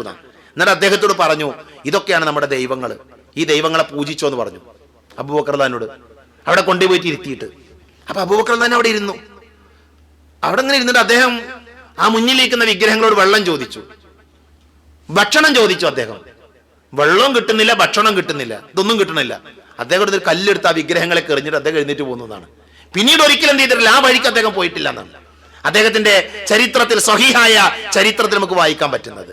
അപ്പൊ അദ്ദേഹം ഇസ്ലാം സ്വീകരിക്കുന്നതിന് മുമ്പ് തന്നെ വിഗ്രഹാരാധകനായിരുന്നില്ല, മദ്യപാനിയായിരുന്നില്ല. ഇസ്ലാം സ്വീകരിക്കുന്നതിന്റെ തൊട്ടു മുമ്പ് നടന്നൊരു സംഭവമുണ്ട്. മക്കയിൽ അന്നുണ്ടായിരുന്ന ഒരു വിഭാഗം ആളുകൾ ഹനീഫിയത്ത് സ്വീകരിച്ച ആൾക്കാർ. ആരാ ഹനീഫിയത്ത്? ഇബ്രാഹിം നബിയുടെ മതം സ്വീകരിച്ച ആൾക്കാർ, ഹനീഫിയത്ത് സ്വീകരിച്ച ആൾക്കാർ. ആ കൂട്ടത്തില് ഏറ്റവും പ്രധാനപ്പെട്ട ആളാണ് ഉമയ്യത്ത് ബിനു അബി സലത്ത്, അതേപോലെ തന്നെ Zaid bin Amr bin Nufail, അതേപോലെ തന്നെ പ്രവാചകൻ സല്ലല്ലാഹു അലൈഹി വസല്ലമ വേദം സ്വീകരിച്ച വഹീ ലഭിച്ച് ഓടിപ്പോയ വറഖത്ത് ബിൻ നൗഫൽ. അവർ ആ കാലഘട്ടത്തിൽ ഹനീഫിയത്ത് സ്വീകരിച്ച ആൾക്കാരാണ്. ഇതിൽ വറഖത്ത് ബിൻ നൗഫൽ സ്വർഗ്ഗത്തിലാണ് നബി സല്ലല്ലാഹു അലൈഹി വസല്ലം പറഞ്ഞിട്ടുണ്ട്. അതേപോലെ തന്നെ Zaid bin Amr bin Nufail അദ്ദേഹം സ്വർഗ്ഗത്തിലാണ് എന്ന് നബി സല്ലല്ലാഹു അലൈഹി വസല്ലം പറഞ്ഞിട്ടുണ്ട്. ഈ സ്വഹാബികളുടെ ചരിത്രം, പ്രവാചകൻ സല്ലല്ലാഹു അലൈഹി വസല്ലമയുടെ ചരിത്രം വിശദീകരിക്കുന്ന സ്ഥലത്ത് പണ്ഡിതന്മാർ വിശാലമായി പറഞ്ഞു. നമുക്ക് സമയമില്ലാത്തതുകൊണ്ട് ഞാൻ അങ്ങോട്ടൊന്നും പ്രവേശിക്കുന്നില്ല. ഈ 3 ആളുകൾ പ്രസിദ്ധരാണ്. എന്തുകൊണ്ട് ഇത് പറയുന്ന അറിയോ? അബൂബക്കർ റളിയല്ലാഹു അൻഹു അദ്ദേഹം മുസ്ലിം ആകുന്നതിന് തൊട്ട് മുമ്പ് നടന്നൊരു ചരിത്രമാണ്. ഈ മൂന്നാളുകളും അവരെന്ത് ചെയ്തു? അവർ സത്യം അന്വേഷിച്ച് കുറെ യാത്ര ചെയ്തിട്ടുണ്ട്. ഷാമിലേക്ക് പോയിട്ടുണ്ട്, പലയിടത്തും പോയിട്ടുണ്ട്. ആ സമയത്ത് ഷാമിൽ വെച്ചിട്ട് വറക്ക എന്ത് ചെയ്തു? ക്രിസ്തു മതം സ്വീകരിച്ചു. മറ്റുള്ള രണ്ടാൾക്കാരും അവരത് ശരിയല്ല, അതല്ല ശരിയായ മതം എന്നൊക്കെ മനസ്സിലാക്കി അവരെന്ത് ചെയ്തു? അവർ തിരിച്ചു പോന്നു, യാത്ര അവസാനിപ്പിച്ച് തിരിച്ചു പോന്നു. അങ്ങനെ അവർ രണ്ടുപേരും, അബൂബക്കർ റളിയല്ലാഹു പറയാണ്, ഞാന് കാബന്റെ സമീപത്ത് ഇങ്ങനെ ഇരിക്കുകയാണ്. അദ്ദേഹം കുട്ടിയാണ്, കാബന്റെ സമീപത്ത് ഇങ്ങനെ ഇരിക്കണം. കുൻതു ജാലിസൻ ബിഫിനാഇൽ കഅബ വകാന Zaid bin Amr bin Nufail ഖായിദൻ. അവിടെ ആര് നിൽക്കുന്നുണ്ട്? Zaid bin Amr bin Nufail ഉണ്ട്, എന്റെ സമീപത്തുണ്ട്. ഫമറ ബിഹി ഉമയ്യത്ത് ബിൻ അബീ സലത്ത്. അപ്പൊ അബീ സലത്ത് എന്ത് ചെയ്തു? ആ സമയം അദ്ദേഹത്തിന്റെ അടുക്കലേക്ക് വന്നു. അപ്പൊ ചോദിക്കാണ്, ഒരാൾ ചോദിക്കാണ്, ഹൽ വജത്ത, നീ കണ്ടെത്തിയോ? അപ്പൊ അയാൾ പറഞ്ഞില്ല, ഇല്ല ഞാൻ കണ്ടെത്തിയില്ല. അപ്പൊ ഒരാൾ പറഞ്ഞു, കുല്ലു ദീനിൻ യൗമൽ ഖിയാമത്തി ഇല്ലാ മാ ഖദല്ലാഹു ഫിൽ ഹനീഫിയ്യതി ബൂറുൻ. എന്താ പറഞ്ഞത്? അള്ളാഹുവിന്റെ അടുക്കൽ സ്വീകാര്യമായ മതം, പരലോകത്ത് സ്വീകരിക്കുന്ന മതം അതേതാ? അത് ഹനീഫിയത്തായ മതം മാത്രമാണ്. ബാക്കിയുള്ള മതങ്ങളൊക്കെ ബാത്തിലാണ്, അതൊന്നും സ്വീകാര്യമായ മതമല്ല. അള്ളാഹു വിധിച്ച ദീനല്ലാത്തതെല്ലാം ബാത്തിലാണ് എന്ന് ഇവർ രണ്ടുപേരും ഇങ്ങനെ സംസാരിക്കണം. അപ്പോ ഒരാൾ ചോദിച്ചു, എപ്പോഴാണ് പിന്നെ പറയപ്പെട്ട പ്രവാചകൻ എപ്പോഴാണ് വരിക? അബൂബക്കർ ഈ വിവരങ്ങളൊന്നുമില്ല. അപ്പൊ ഇവരിങ്ങനെ സംസാരിക്കണം, ഒരു പ്രവാചകൻ വരാണ്ട്, ആ പ്രവാചകൻ, പറയപ്പെട്ട പ്രവാചകൻ എപ്പോഴാണ് വരിക? അത് വറക്കൊക്കെ കൂടുതൽ അറിയാന്ന് പറഞ്ഞു. വറക്കൊക്കെ ഈ വിവരത്തെ കുറിച്ച് കൂടുതൽ അറിയാം. അപ്പൊ അബൂബക്കർ എന്ത് ചെയ്തു? നേരെ വറക്കത്ത് ബിൻ നൗഫലിന്റെ സമീപത്തേക്ക് അബൂബക്കർ പോയി. എന്നിട്ട് അദ്ദേഹത്തോട് പോയിട്ട് എന്ത് ചെയ്തു? ഈ കാര്യങ്ങളൊക്കെ ചോദിച്ചു. അപ്പൊ വറക്ക പറഞ്ഞു കൊടുത്തു, പിന്നെ അഖീ ഇന്ന അഹ്ലുൽ കിതാബി വൽ ഉലമാ, അഹ്ലുൽ കിതാബിന്റെ വേദക്കാരായ ആളുകൾ പറയുന്നുണ്ട് ഒരു പ്രവാചകൻ വരാനുണ്ട്, വേദഗ്രന്ഥങ്ങൾ പഠിപ്പിക്കുന്നുണ്ട്, പ്രവാചകൻ വരാനുണ്ട്. അത് അറബികൾക്കിടയിലാണ് എന്ത് ചെയ്യുക? ആ പ്രവാചകൻ വരിക എന്നൊക്കെ എന്ത് ചെയ്തു? പ്രവാചകനെ കുറിച്ചുള്ള ആ സുവിശേഷങ്ങൾ അബൂബക്കർ റളിയല്ലാഹു അൻഹുവിന് പറഞ്ഞു കൊടുത്തു. ചില റിവായത്തുകളിൽ ആ പ്രവാചകൻ എന്തുണ്ട്? ഒരു വസീർ ഉണ്ടാകും, ഒരു മന്ത്രി ഉണ്ടാകും. ആ പ്രവാചകൻ ഏറ്റവും ഇഷ്ടപ്പെടുന്ന ഒരു പിന്നെ എന്താ പറയാ, ഒരു സാദിഖായ കൂട്ടുകാരനുണ്ടാകും എന്നൊക്കെ വറക്ക പറഞ്ഞതായി ചില റിവായത്തുകൾ വായിക്കാൻ പറ്റുന്നുണ്ട്. അബൂബക്കർ ഒന്നും അറിയില്ല, ഞാനാണ് ആ കൂട്ടുകാരൻ അറിയില്ല, എന്റെ നബിയാണ്, എന്റെ ഏറ്റവും അടുത്ത സ്നേഹിതനാണ്. അന്നും അബൂബക്കറിന്റെ കൂട്ടുകാരനാണ് മുഹമ്മദ് നബി, പക്ഷെ ഈ നബിയാണെന്ന് അറിയില്ല. അതിനുശേഷം, ഈ സംഭവം ഉണ്ടായതിനു ശേഷമാണ് റസൂലുള്ളാഹി സ്വല്ലല്ലാഹി അലൈഹി വസല്ലം പ്രവാചകനെ അള്ളാഹു നബിയായി ആ സമൂഹത്തിലേക്ക് നിയോഗിച്ചത്. ആ വാർത്ത കേട്ട ഉടൻ എന്ത് ചെയ്തു? അബൂബക്കർ റളിയല്ലാഹു അൻഹു ഇസ്ലാം സ്വീകരിച്ചു എന്നാണ് ചരിത്രകാരന്മാർ രേഖപ്പെടുത്തുന്നത്. നബി സല്ലല്ലാഹു അലൈഹി വസല്ലം അതിനെക്കുറിച്ച് പറഞ്ഞത്, ഞാൻ ഒരുപാട് ആൾക്കാരോട് ഇസ്ലാമിനെ കുറിച്ച് പറഞ്ഞു, പലരോടും പറഞ്ഞു.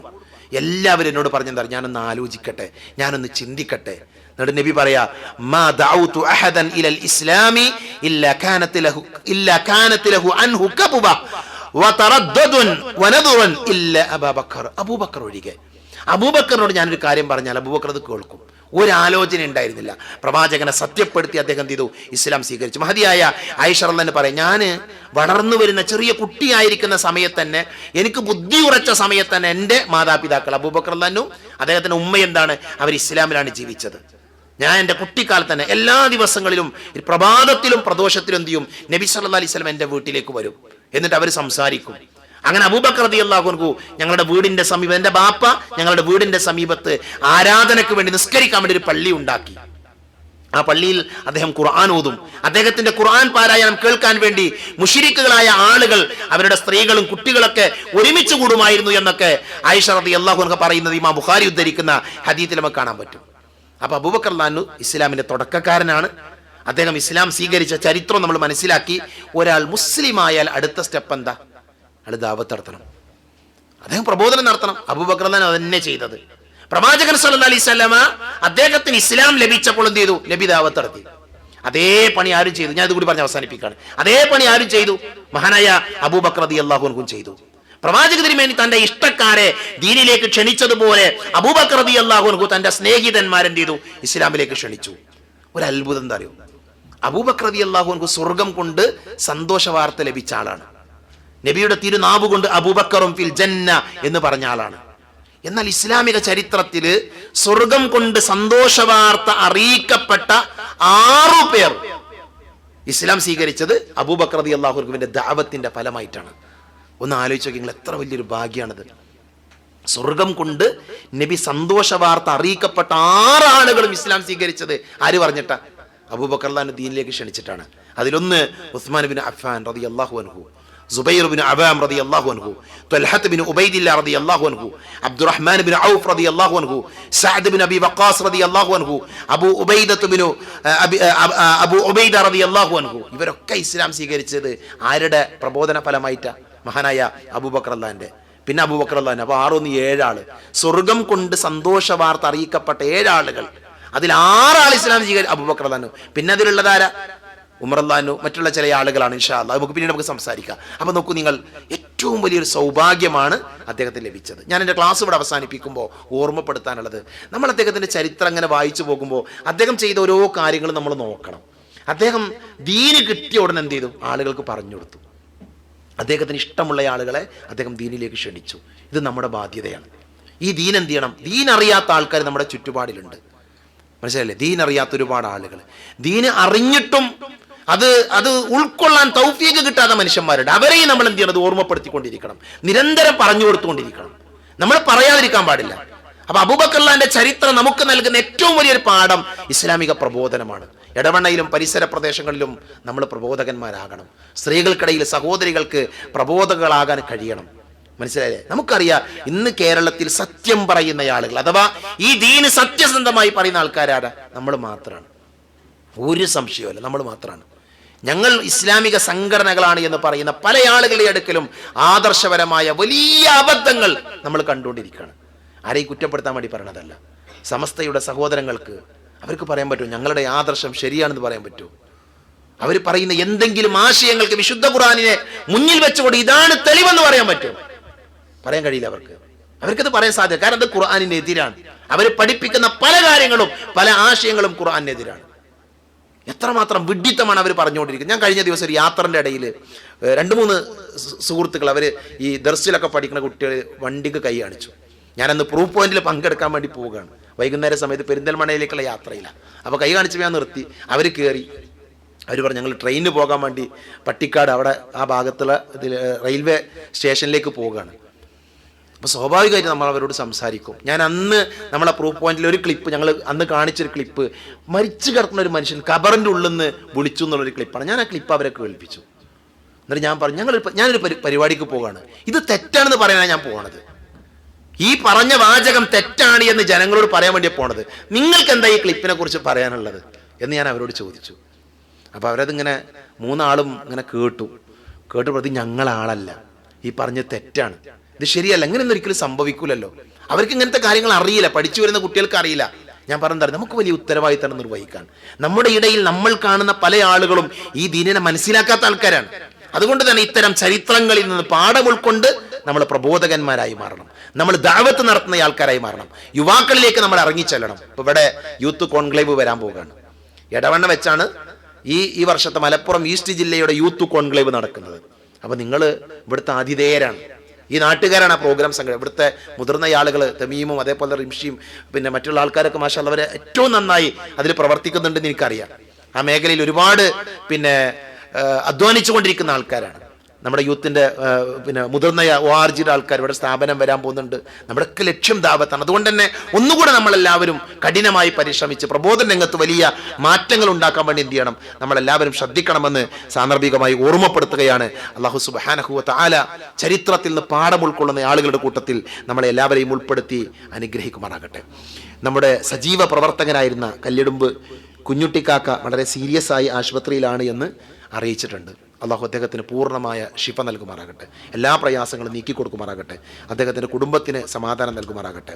നമ്മുടെ ഈ വിജ്ഞാനവേദിയിലെ അടുത്ത വിജ്ഞാനവേദി ജനുവരി 4 ശനിയാഴ്ചയായിരിക്കും. എല്ലാ മാസത്തിലെയും ആദ്യത്തെ ശനിയാഴ്ചയാണ്. അപ്പോൾ അടുത്ത മാസം ജനുവരി 4 ശനിയാഴ്ചയായിരിക്കും ഇൻഷാ അല്ലാഹ്. അത് പ്രത്യേകം ഓർക്കുക, ആ ഡേറ്റ് നമ്മൾ രേഖപ്പെടുത്തി വെക്കണം.